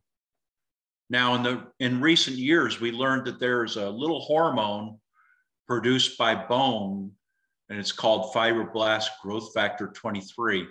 And this helps regulate blood phosphorus, but it can be very bad for calcium metabolism. І також зараз ми знаємо про ще один гормон, який виробляється в кістках, який називається фактор росту фібробластів 23, і він регулює фосфатний гомеостаз. І він важливий для засвоєння фосфору, але він може негативно впливати на засвоєння кальцію. So if I feed an animal too much phosphorus, their blood phosphorus level will rise, and that will stimulate the bone cells to make this little hormone, fibroblast growth factor 23, which circulates to the kidney, and it shuts off conversion of vitamin D to 125 vitamin D. No 125 vitamin D, we see blood phosphorus levels drop because there will no longer be absorption of phosphorus across the gut, across the intestinal wall. І якщо в нас у крові буде високий рівень фосфору, то в кістках буде вироблятися цей гормон, фактор росту фібробластів 23, який буде надходити до нирок і буде зупиняти або виключати вироблення, перетворення вітаміну Д на 1,25-дегідроксивітамін Д, і як результат це буде спричиняти зниження фосфору у крові через те, що саме цей гормон 1,25-дегідроксивітамін Д регулює засвоєння фосфору в кишківнику. Unfortunately, if I feed too much phosphorus and I shut off production of 125 vitamin D, I've also shut off absorption of calcium by the intestinal tract. So this makes milk fever much more likely when you feed a high phosphorus diet. І як результат, коли ми зупиняємо перетворення або вироблення цього 1,25-дегідроксивітаміну Д, то ми не тільки зменшуємо засвоєння фосфору в крові, а зменшуємо засвоєння кальцію в крові, або виключаємо засвоєння кальцію в крові. Тому корови, які отримують раціон з високим рівнем фосфору, більш схильні до гіпокальцемії. Now, for practicality, for us, canola meal as a protein source, canola is very high in phosphorus. So we have to limit canola for the pre-calving cow. І, rapeseed, canola. Yeah, I understand. Usually we use rapeseed, but we know of canola. І для того, щоб уникнути згодовування раціону з занадто високим рівнем фосфору, треба уникати такого корму, як ріпаковий шрот. Через те, що ріпаковий шрот дуже багатий на фосфор, і тому не рекомендовано вводити цей корм до раціону корів пізнього сухостою. Okay. Just be careful of phosphorus. Будьте обережні з фосфором. So another approach that has worked is to try to feed a very low calcium diet to the cow before she calves. And if this is successful, it will reduce milk fever after calving. Ще один підход, який може працювати, це зменшення рівня кальцію в раціоні для того, щоб стимулювати виділення ПТГ, і як результат ми будемо попереджувати розвиток гіпокальцемії після отелення. Тобто менше кальцію до отелення, результат більше кальцію в крові після отелення.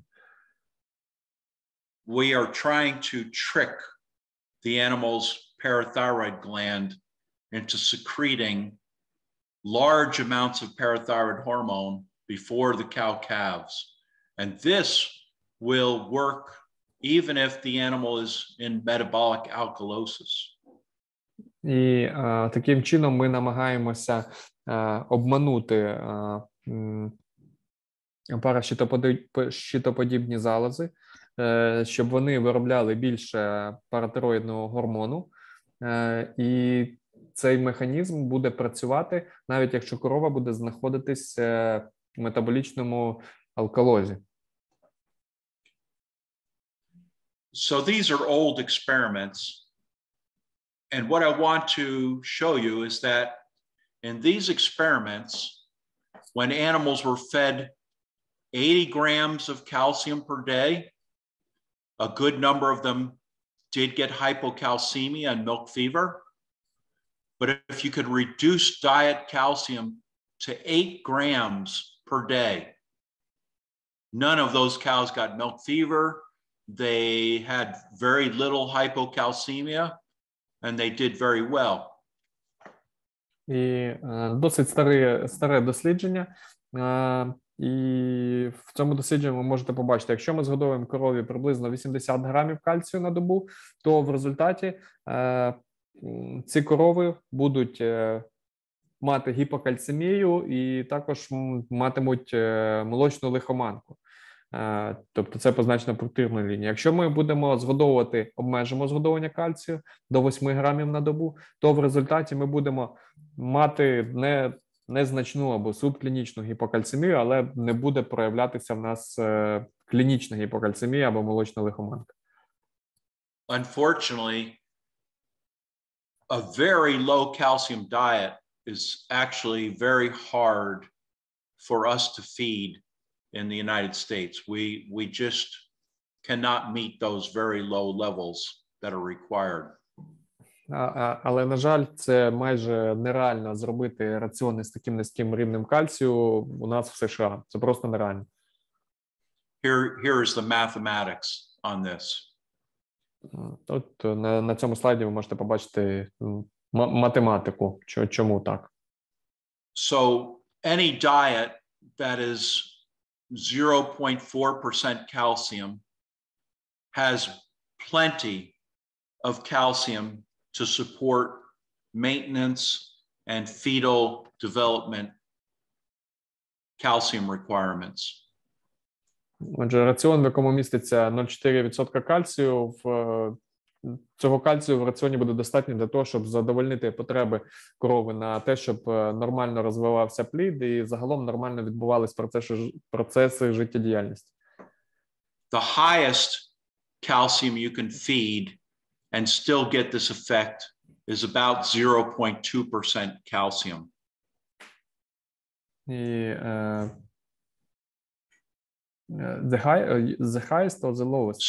So you must keep diet calcium below 0.2% if you wish to use this strategy to prevent milk fever.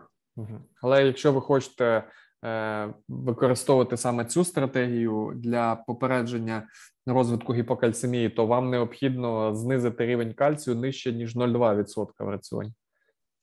And as I said, this is almost impossible for us to do and still feed a diet that meets the protein and the energy needs of the cow.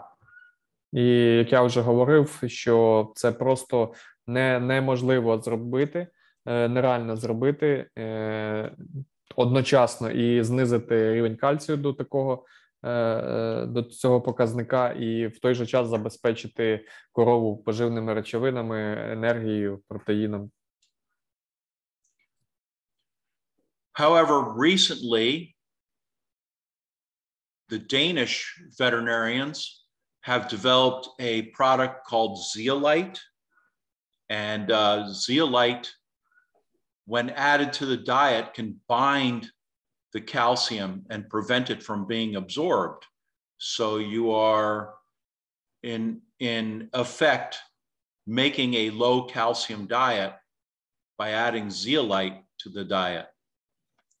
Але данські вчені, дослідники, вони розробили такий продукт, кцеоліт, який має можливість або який може зв'язувати кальцій і не давати можливості йому всмоктатися в кров в організмі. Як результат, за рахунок використання цеоліту ми можемо забезпечити раціон з дуже низьким рівнем кальцію. Через те, що той кальцій, який ми туди кладемо, просто не буде засвоюватись.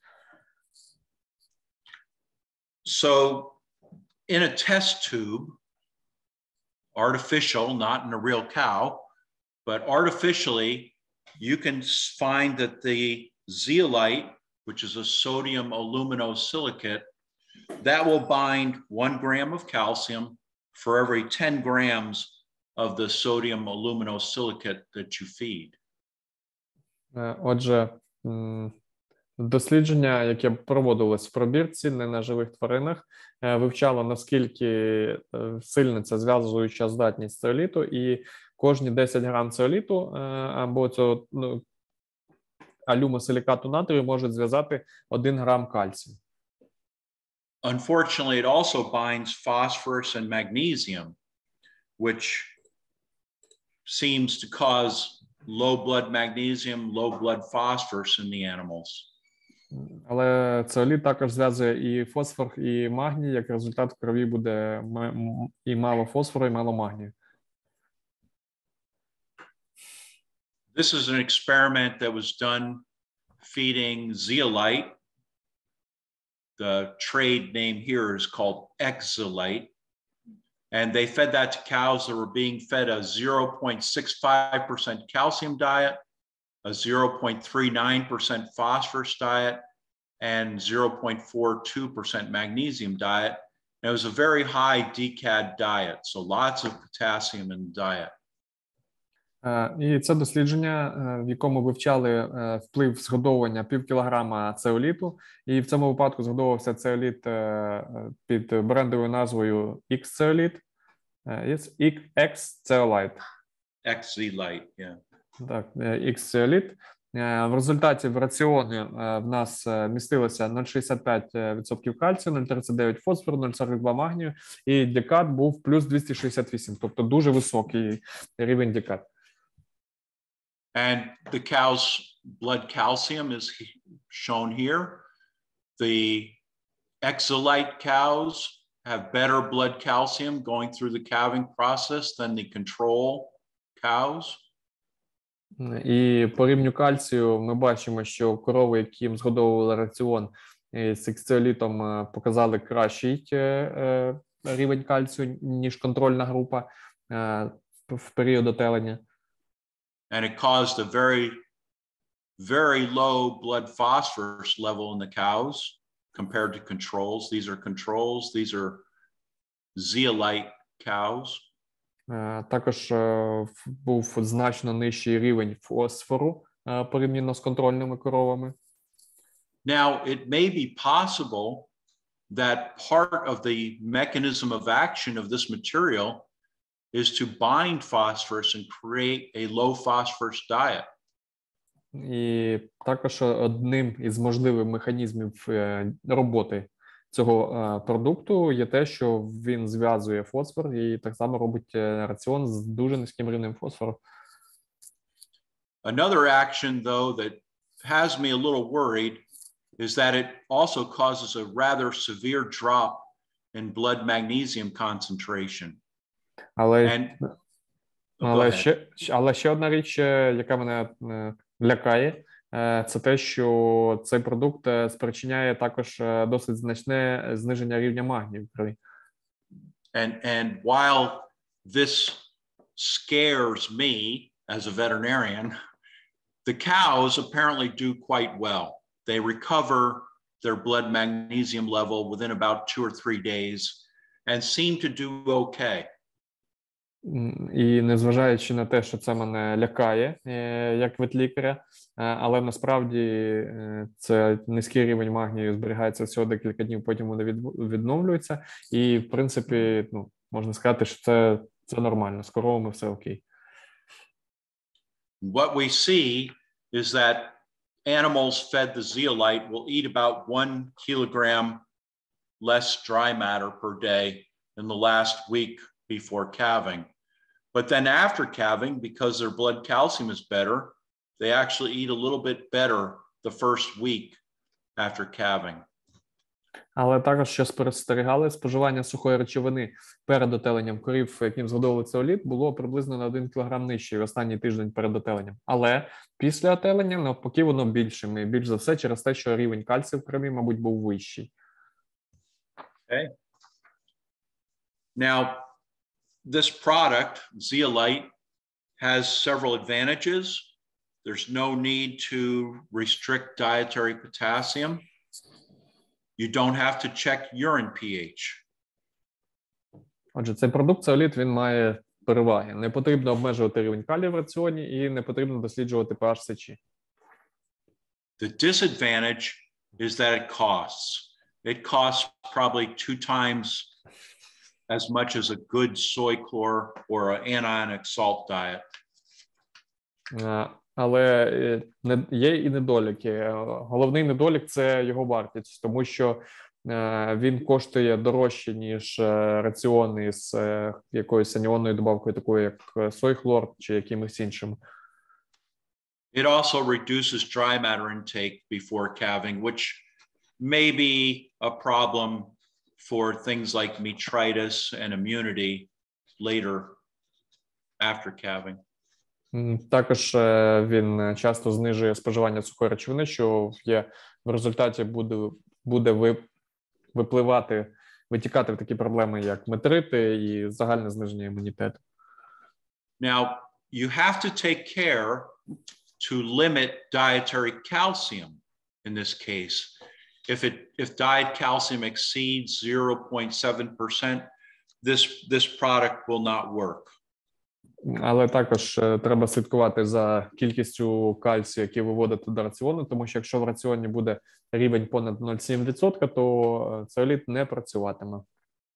It does bind magnesium and some of the trace minerals, and that is a bit of a concern, but the field cases that I've seen where zeolite was fed, the cows seem to perform pretty well. І також він впливає, тобто він зв'язує магній і може зв'язувати мікроелементи, і це є, в принципі, приладом для стурбованості, але результати в полях, те, що я бачив на господарствах, де використовують цеоліт, то корови виглядають досить добре.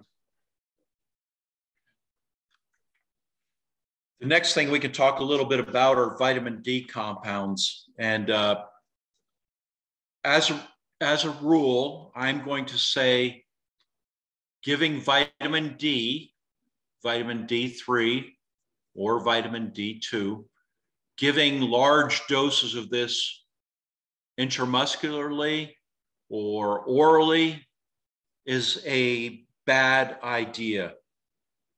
Отже, ще трошки поговоримо про ще один спосіб – це використання вітаміну Д. І, як правило, я завжди говорю про те, що використання вітаміну Д3 чи вітаміну Д2 через внутрім'язеве введення або перорально – це дуже погана ідея. It is a bad idea because the dose that is required to prevent milk fever is very, very close to the dose that would cause toxicity. І це погана ідея через те, що доза, яка буде достатньою для того, щоб попередити розвиток гіпокальцемії, є дуже близькою до дози, яка буде для корови токсичною. Now, some of the metabolites of vitamin D have also been used for milk fever prevention. Також деякі метаболіти вітаміну Д можуть бути використані для профілактики гіпокальцемії. The first one is 25-hydroxy vitamin D. Перший з них – це 25-гідроксивітамін Д. Sometimes called calcifediol. Можна зустріти його назву кальцифедіол. And that product, unfortunately, there is no evidence that administering this compound, either feeding it or injecting it, will prevent milk fever or help with hypocalcemia. Але насправді немає доказів, що введення цього продукту, цієї речовини до отелення покращить статус кальцію в крові корови після отелення, тобто що він дійсно буде працювати як профілактичний захід проти гіпокальцемії. Now, the next compound is 1,25-dihydroxyvitamin D, which is the active hormonal form of vitamin D.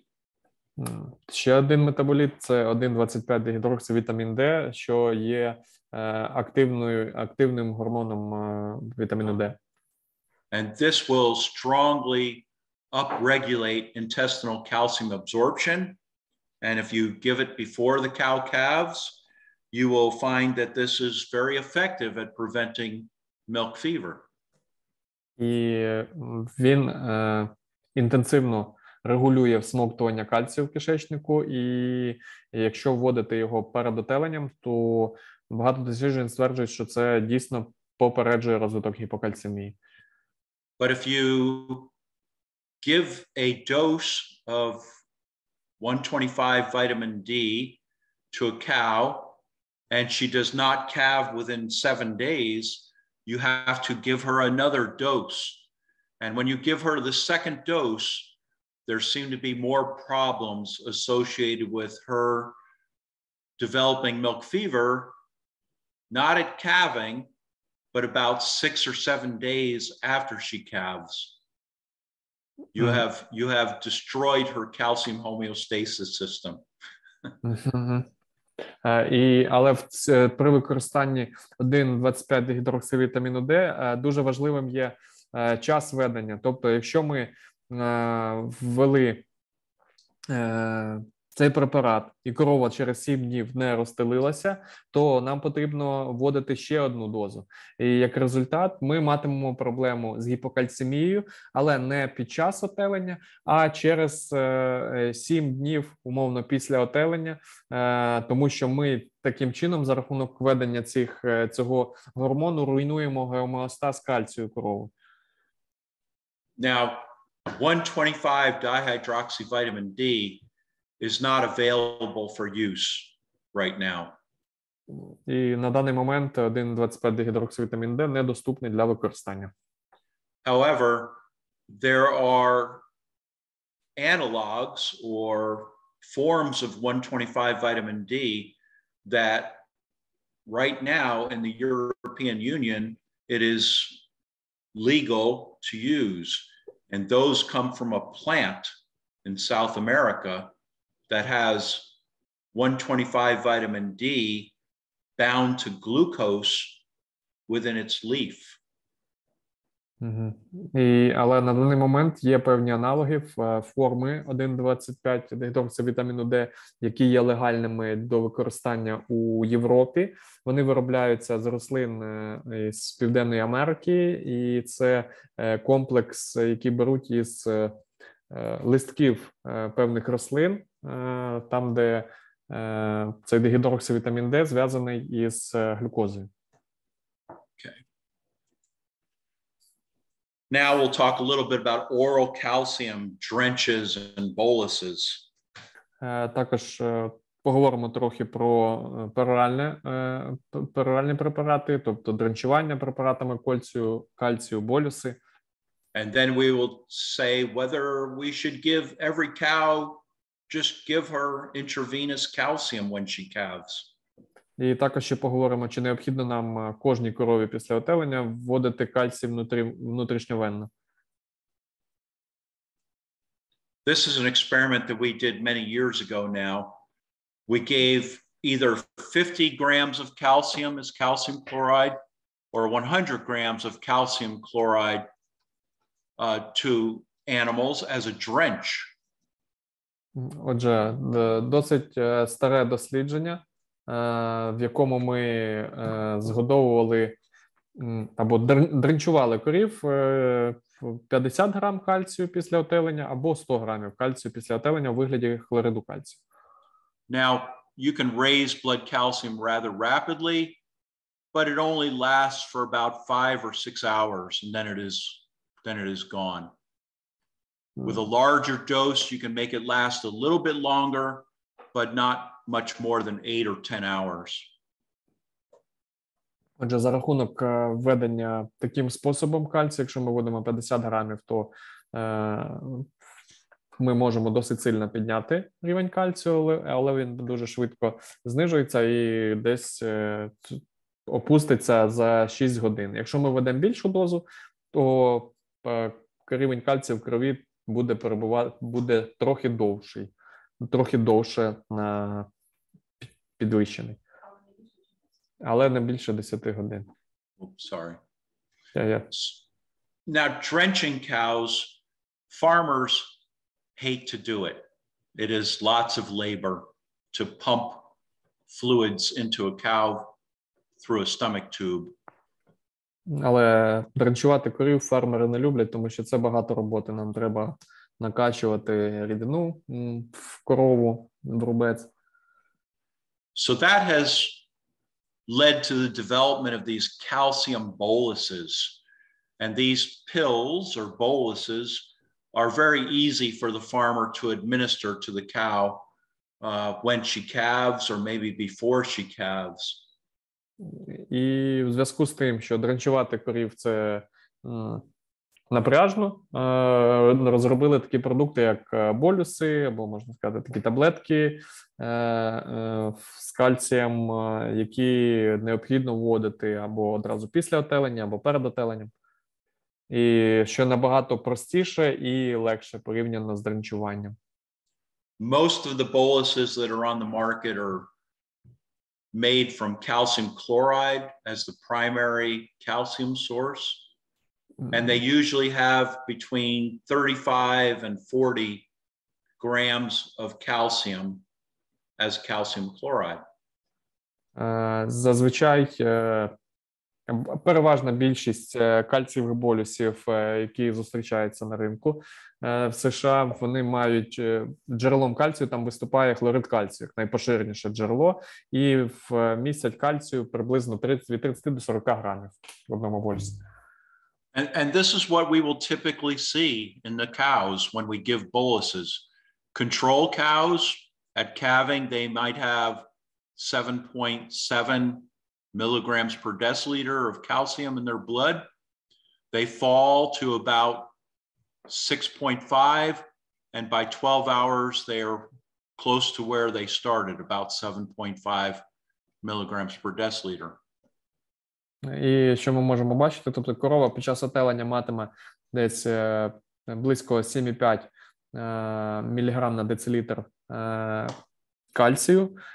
Після отелення він опуститься десь до 6,5, і за 12 годин він повернеться до рівня десь 7,5, трошки вище. Okay, and some of these cows actually do get milk fever. І певна кількість цих корів дійсно матимуть молочну лихоманку чи клінічну гіпокальцемію. Now, when you give them a calcium bolus, their blood calcium rises a little bit, but by 12 hours, they are the same as if they had not gotten a bolus. І якщо ми ведемо болюс кальцієвої корові, то ми зможемо підвищити рівень кальцію на декілька годин, але приблизно за 12 годин він все одно опуститься до рівня корови, якій не вводили болюс.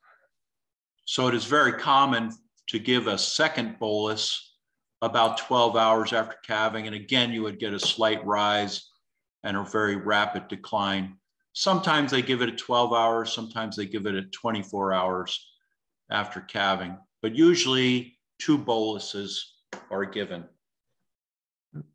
Отже, загалом в зв'язку з цим практикують повторне введення, і це може бути через 12 чи через 24 години, і знову відбудеться досить різке підвищення, а потім зниження рівня кальцію, і зазвичай рекомендації – це 2 болюси або 2 введення болюсу.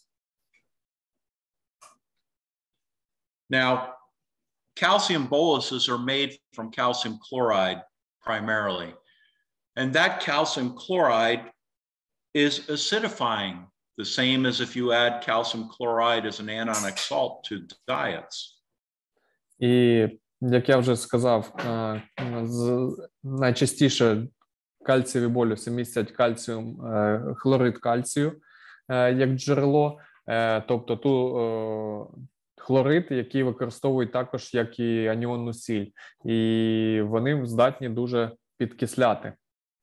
Now, in this experiment done in New Zealand, the cows were not being fed any kind of anionic salt.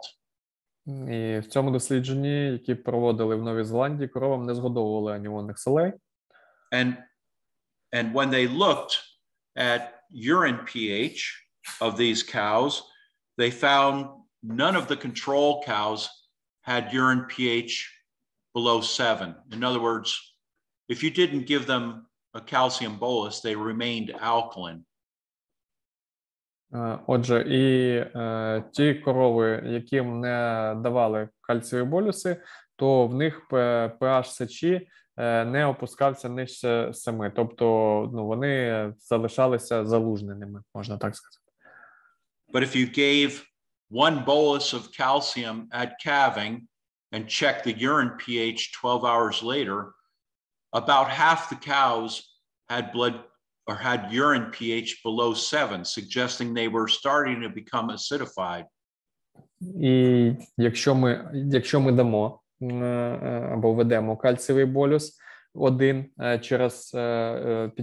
одразу після отелення і дослідимо кров через 12 годин, то ми побачимо, що приблизно половина корів дослідних побачили, що майже половина дослідних корів мали pH сечі менше 7, тобто були підкисленими. Then they gave a second bolus of calcium at 12 hours and checked the urine pH at 24 hours and found all of the cows had urine pH below 7 that were given a bolus. None of the cows had urine pH below 7 if they had not received any calcium boluses. Другий болюс вводили через 12 годин після отелення, через 24 години відбирали сечу для визначення pH, і всі корови, які отримували кальцієві болюси, в результаті мали pH сечі менше 7. Тоді як контрольна група, які не отримували кальцієві болюси, мали pH сечі вище 7. So if cows are not being fed anionic salts, it's possible that the calcium chloride type boluses are helping these cows because they are also acidifying the cow slightly. І таким чином корови, яким не згодовували аніонні солі, але використовували кальцієві болюси з кальцій-хлоридом, з хлоридом кальцію, це також може бути добре, тому що корова буде підкисленою в результаті. But be careful, because if you're already feeding anionic salts and you give calcium chloride boluses where chloride is very acidifying, you may actually over-acidify the cow and they won't get milk fever, but they won't be eating either, and they will end up having ketosis and metritis. І будьте обережні, тому що якщо ви вже згодовуєте аніонні солі, і плюс ви ще даєте кальцієвий болюс, якщо це хлорид кальцію, який також дуже сильно підкислює, в результаті в нас буде перекислення крові, і як результат корова не матиме гіпокальцемії, але через те, що вона припинить їсти, в неї будуть інші проблеми, такі як кетоз чи метрит. So I think that calcium chloride boluses are a very good choice if you will not feed an anionic diet. Unfortunately, the results are not as good as when you feed an anionic diet because many cows will have milk fever right away after calving if they are not fed anions. But this might be a good choice for many farmers to use. І кальцій хлоридні болюси можуть бути хорошим вибором для господарств, які не згодовують аніонні солі, проте результат буде не такий ефективний, як за використання аніонів, тому що все одно деякі корови одразу після отелення можуть мати молочну лихоманку, але все одно це може бути непоганим способом для профілактики. What about this strategy? Let's give every older cow a bottle of calcium intravenously. Отже, що на рахунок цього підходу? Всім старшим коровам вводити внутрішньовенно кальцій, чашечку кальцію. I graduated from veterinary college about, let's see, almost 40 years ago. And we were taught to do this to almost all the old cows, especially if they were Jersey cows. І я випустився з ветеринарного коледжу приблизно 40 років тому, майже 40 років тому, і тоді нам говорили, взагалі ми практикували всім старшим коровам вводити кальцій внутрішньовенно, особливо джерсеям. So was that a good idea or not? Отже, це була хороша ідея чи не дуже? Well, this study, which has been repeated now by several other laboratories, shows that when I give a cow a bottle of calcium when she calves, I drive her blood calcium up very, very high. And then on the second day and even the third day of lactation, her blood calcium is actually below that of the cow that I gave no bottle of calcium to. or a cow that got a calcium bolus, an oral calcium bolus. So IV calcium protects the cow for the first 12 to 24 hours, but after that, it actually makes the situation slightly worse. Отже, це дослідження проведене нещодавно, і ще було повторене іншими дослідними лабораторіями. І вони говорять про те, що коли ми вводимо корові пляшечку кальцію після отелення одразу, то ми значно піднімаємо рівень кальцію в крові одразу. Але як результат, на наступний день, на другий день рівень кальцію в крові дуже сильно знижується і стає нижчим, ніж у корів, яким взагалі не робили ніяких маніпуляцій, і нижчий, ніж у корів, яким вводили кальцій орально, чи то в болюсах, чи іншим способом. Тобто, як захід дуже швидкого підвищення рівня кальцію, він може працювати, але в результаті через, умовно, там 10-20 годин ми отримуємо ще гіршу ситуацію. Now, the oral calcium bolus was better than no treatment at all, but by 36 hours after calving, the cows are very similar. Тобто коровам, які вводили кальцій з болюсами орально, то рівень кальцію був вищий, ніж у корів, яким нічого не вводили, але вже на третій день приблизно рівень кальцію був однаковий.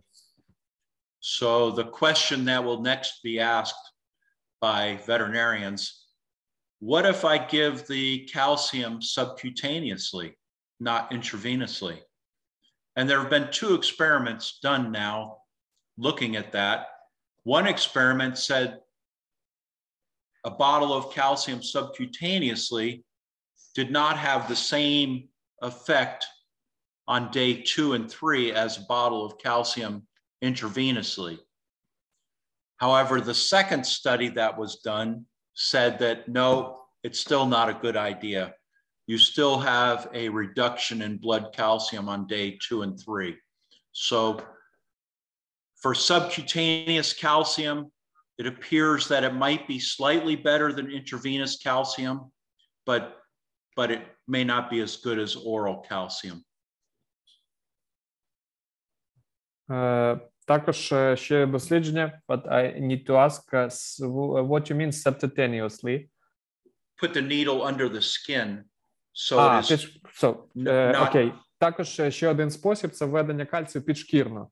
Але, як показали дослідження, одне дослідження показало, що це може бути ефективним способом, інше дослідження показало, що це все-таки неефективний спосіб. І як результат все одно відбувається процес аналогічний, як і при введенні кальцію внутрішньовенно. Тобто ці дослідження говорять про те, що введення кальцію внутрішньовенно і підшкірно дають гірші результати, ніж коли ми використовуємо якісь оральні препарати кальцію. And with that, I will end the seminar. I think we have several choices we can make of ways to prevent milk fever. The saddest idea is to do nothing at all and still have cows with milk fever.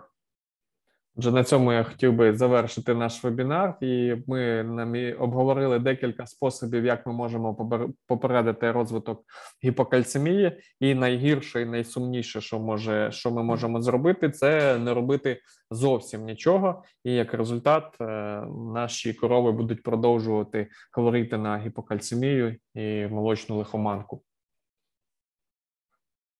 So I hope that was not too boring. Я надіюся, що що це було не дуже скучно. So, in my opinion, your presentation was really interesting and really useful.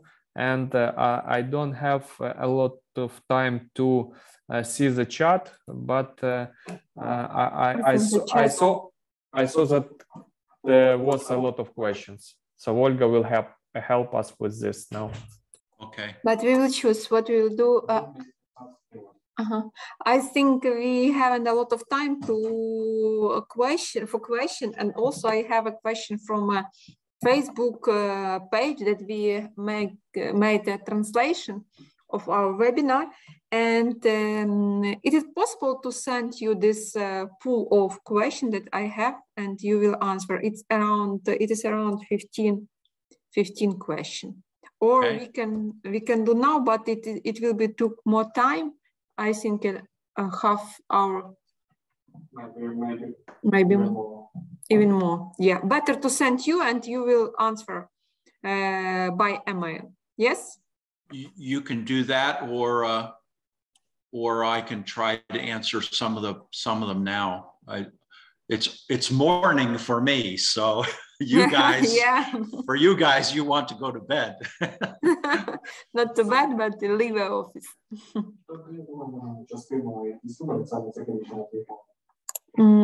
Let's do a few questions. Let's do answer of this question now.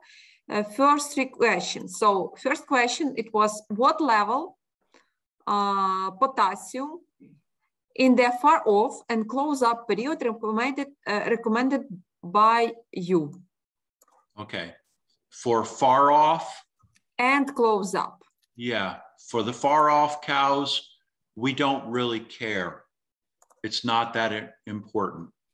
But for the last 2 to 3 weeks before calving, we'd like to keep it as low as we can get it. It's very low, very hard to get below the requirement of the cow. The cow requires 1% potassium. Mm-hmm. Most farms will struggle to get to 1.2, 1.3. If they can do that, that is very good. But certainly many farms are close to 2%.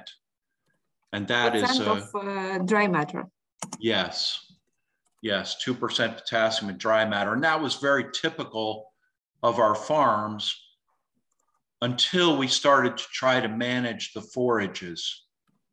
No manure applied, no potassium fertilizer applied, utilize more corn silage in the diet up to a level, because corn silage is very low in potassium. Brewers' grains from making beer mm-hmm. will be low in potassium. So those are some choices that you can use to help keep the diet potassium low. Mm-hmm. Good. Щодо відповіді для раннього сухостою, в принципі, не переживаємо про рівень калію, це не так впливає на метаболічні процеси. Проте для пізнього сухостою, чим менше ми зробимо рівень, тим краще. Звичайно, що менше, ніж 0,12-0,13, так було сказано, на суху речовину. І зараз вони роблять це за допомогою правильного менеджменту кормів.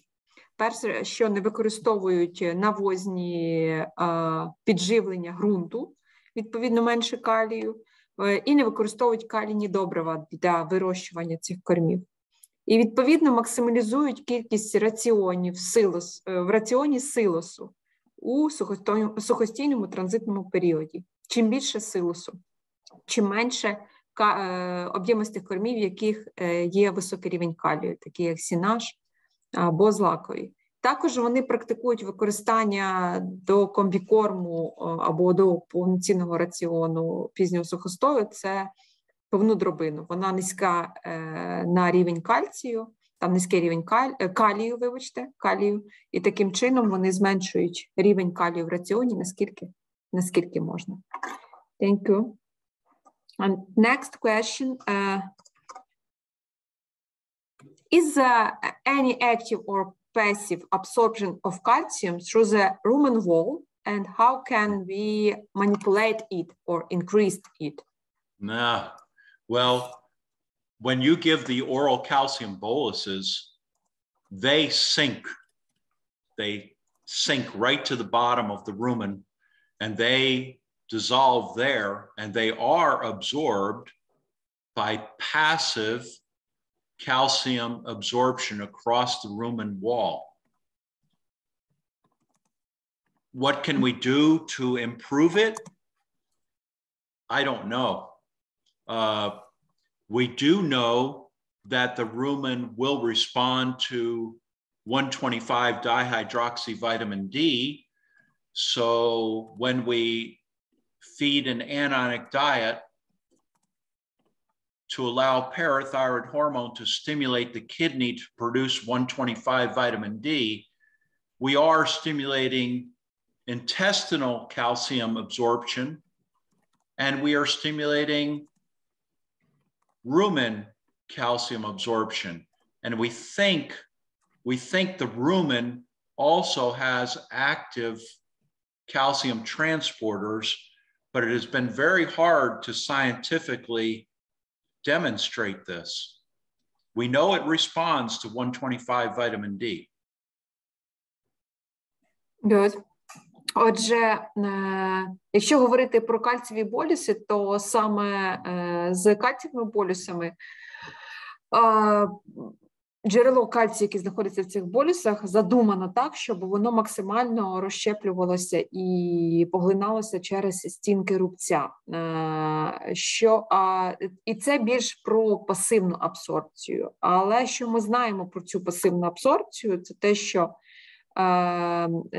або маніпулювання, або збільшення адсорбції кальцію через стінки рубця, або взагалі через стінки кишечника може бути за допомогою 1,25 дегідроксивітаміну Д. Тобто активацію цього 1,25 дегідроксивітаміну Д через паращитовидний гормон ми також можемо підсилити підкиснення. Тобто все взаємозв'язано. І тому є ця можливість збільшити абсорбцію кальцію, це підкислити і пройти весь цикл. Також є ще, насправді в рубці є ще і активна абсорбція кальцію, інша сторона цієї абсорбції, але ми точно не знаємо, як науково, як її показати, як вона працює, як її підсилити. Another one, what side effects of acidification have you observed? Side effects? Side effects. I think it is maybe negative effects of acidification. Okay. Yeah. The biggest problem with over-acidification is that the cow will not eat. Dry matter intake. Yeah. Second, you will see an increase in urine volume, usually. They will urinate more. And if you are very severe, the animal, you'll see the respiration rate will increase. But for practical purposes, the decrease in dry matter intake means that about 3 or 4 days later, we will see ketosis and metritis start showing up. Clinically, it's ketosis and metritis. Mm-hmm. Отже, щодо негативних ефектів, перший негативний ефект, який може бути через надмірне підкиснення, це зменшення споживання сухої речовини, найперше. Далі може бути об'єм сечі, який корова виділяє, тобто вона може бути тоді більшою. Але більші ефекти або гірші ефекти, вже наслідкові ефекти через підкиснення, це будуть метаболічні проблеми із коровою. В частності, це буде кетоз у більшості випадків, і це будуть метрити.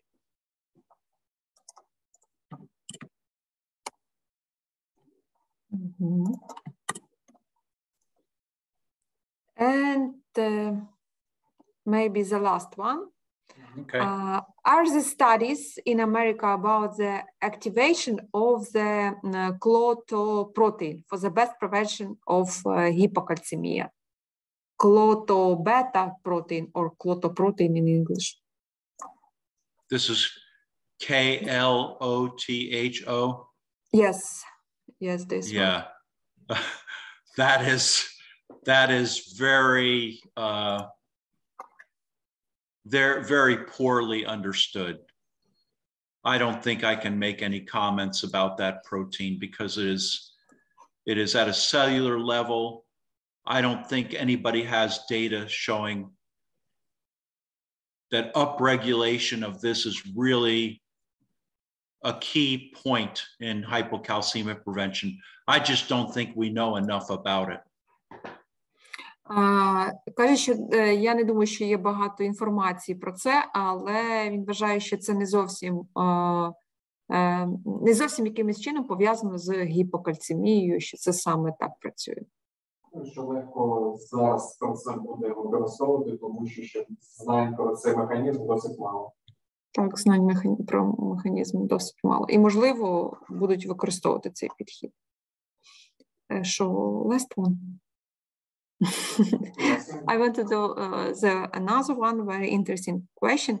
When we speak about negative impact of over-acidification or full acidification, do we consider the cows consume conventional chlorides and sulfide?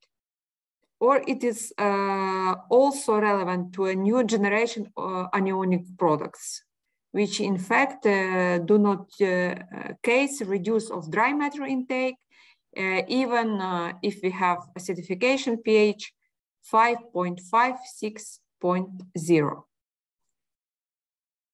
Oh, this is going to be a very politically incorrect answer that I am going to give you. Here,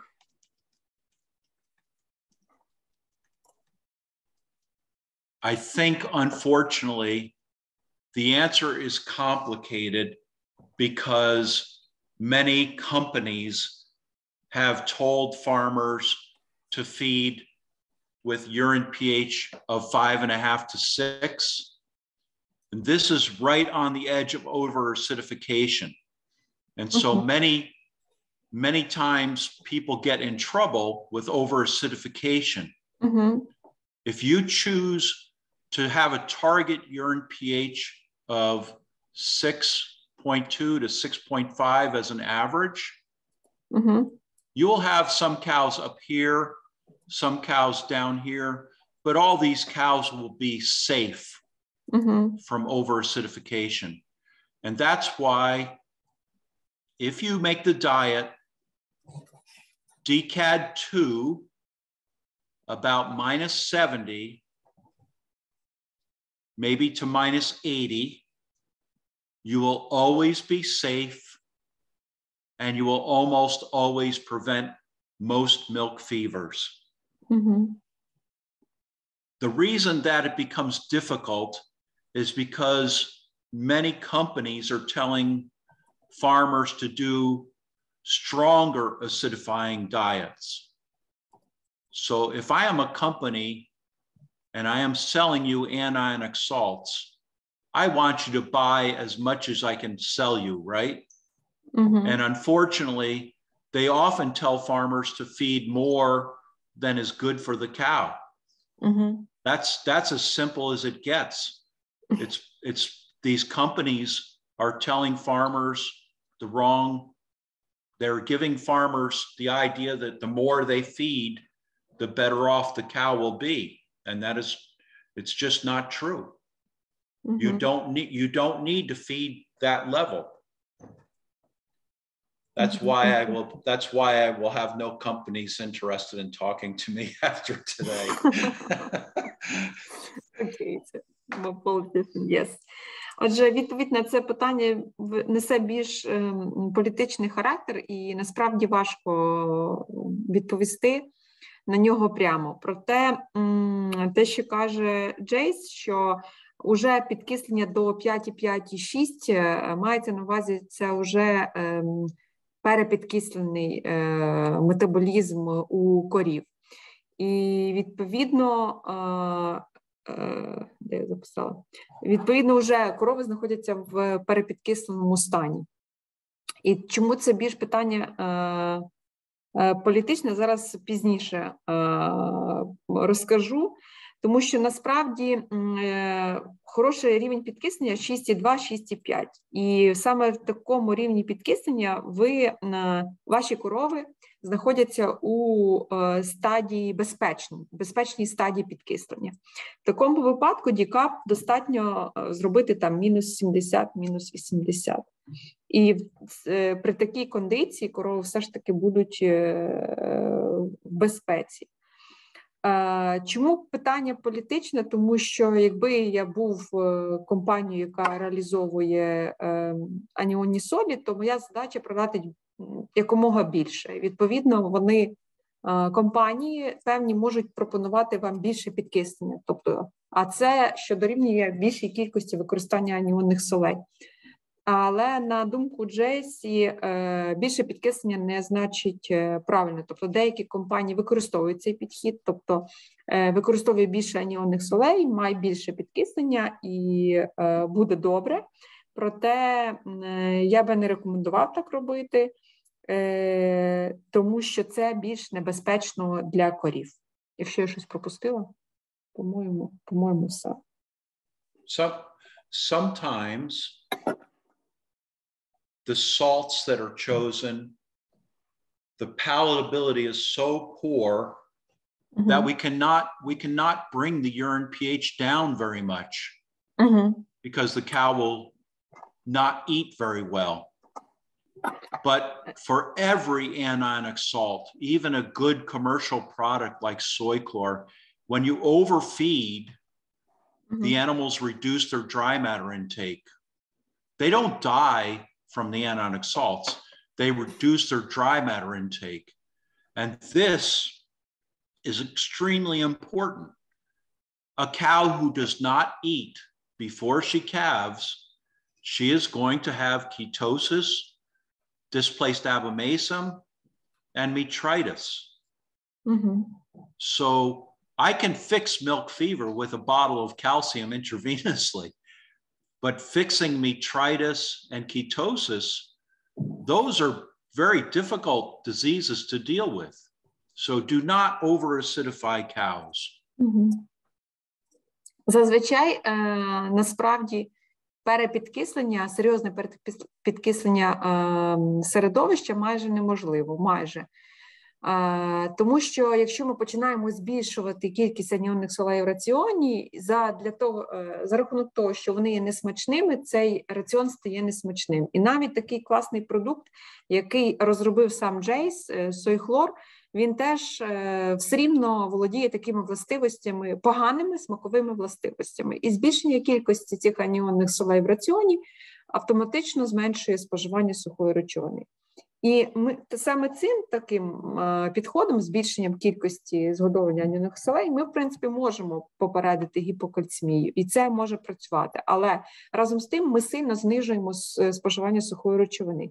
Якщо корова не їсть або їсть невідповідну дозу сухої речовини під час отелення, це відповідно, що ми провокуємо або збільшуємо ризик наступних метаболічних хвороб цієї корови, а це кетоз в першу чергу, зміщення сечога і метрити. То якщо з таким підходом ми зможемо побороти гіпокальцемію або, грубо кажучи, побороти гіпокальцемію, то ми можемо нашкодити корові за рахунок інших метаболічних хвороб, і нам прийдеться вже боротися з ними. Ось такого. Тому краще підкислювати в правильних межах. Okay, next question I will send you by mail. Okay. And if you will have a time, please answer. And also, please choose the best question that you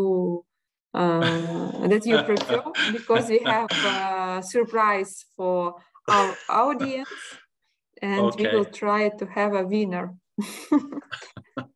Okay.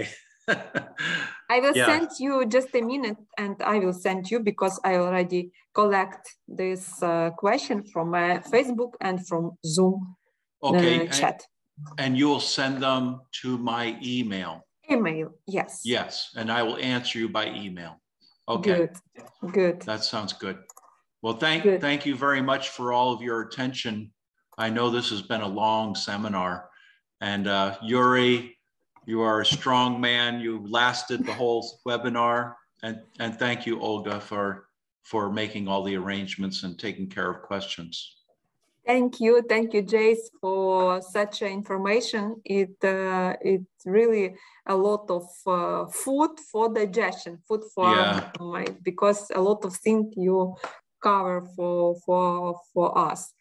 Thank you for joining. Thank you for sharing your information and your experience, because experience it is brilliant, I think, in our area. Thank you, and keep in touch with you. Yes, and please feel free to contact me with questions. Thank you. Even after the webinar. Of course. And in the near future, I hope that we will meet with you offline. Great. In the USA that or would be in wonderful. Europe or in Ukraine. We welcome you. That would be good. Okay. Yeah. Take care, and you guys can go to bed now. Yes, soon. All right. Good. I will stop sharing and leave the meeting then. Thank you very much.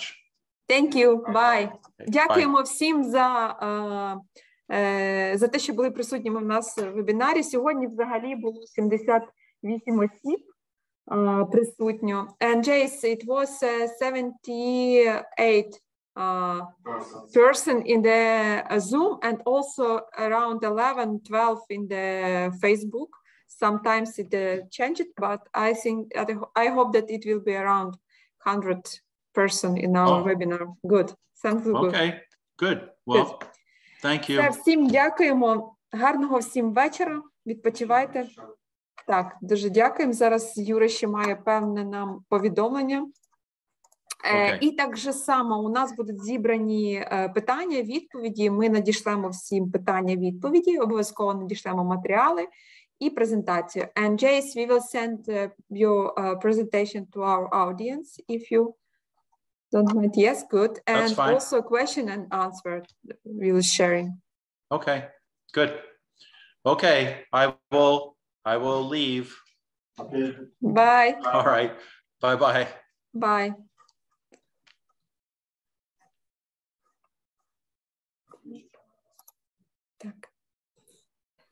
Я теж дякую всім за участь в нашому вебінарі, і я хотів би вам ще нагадати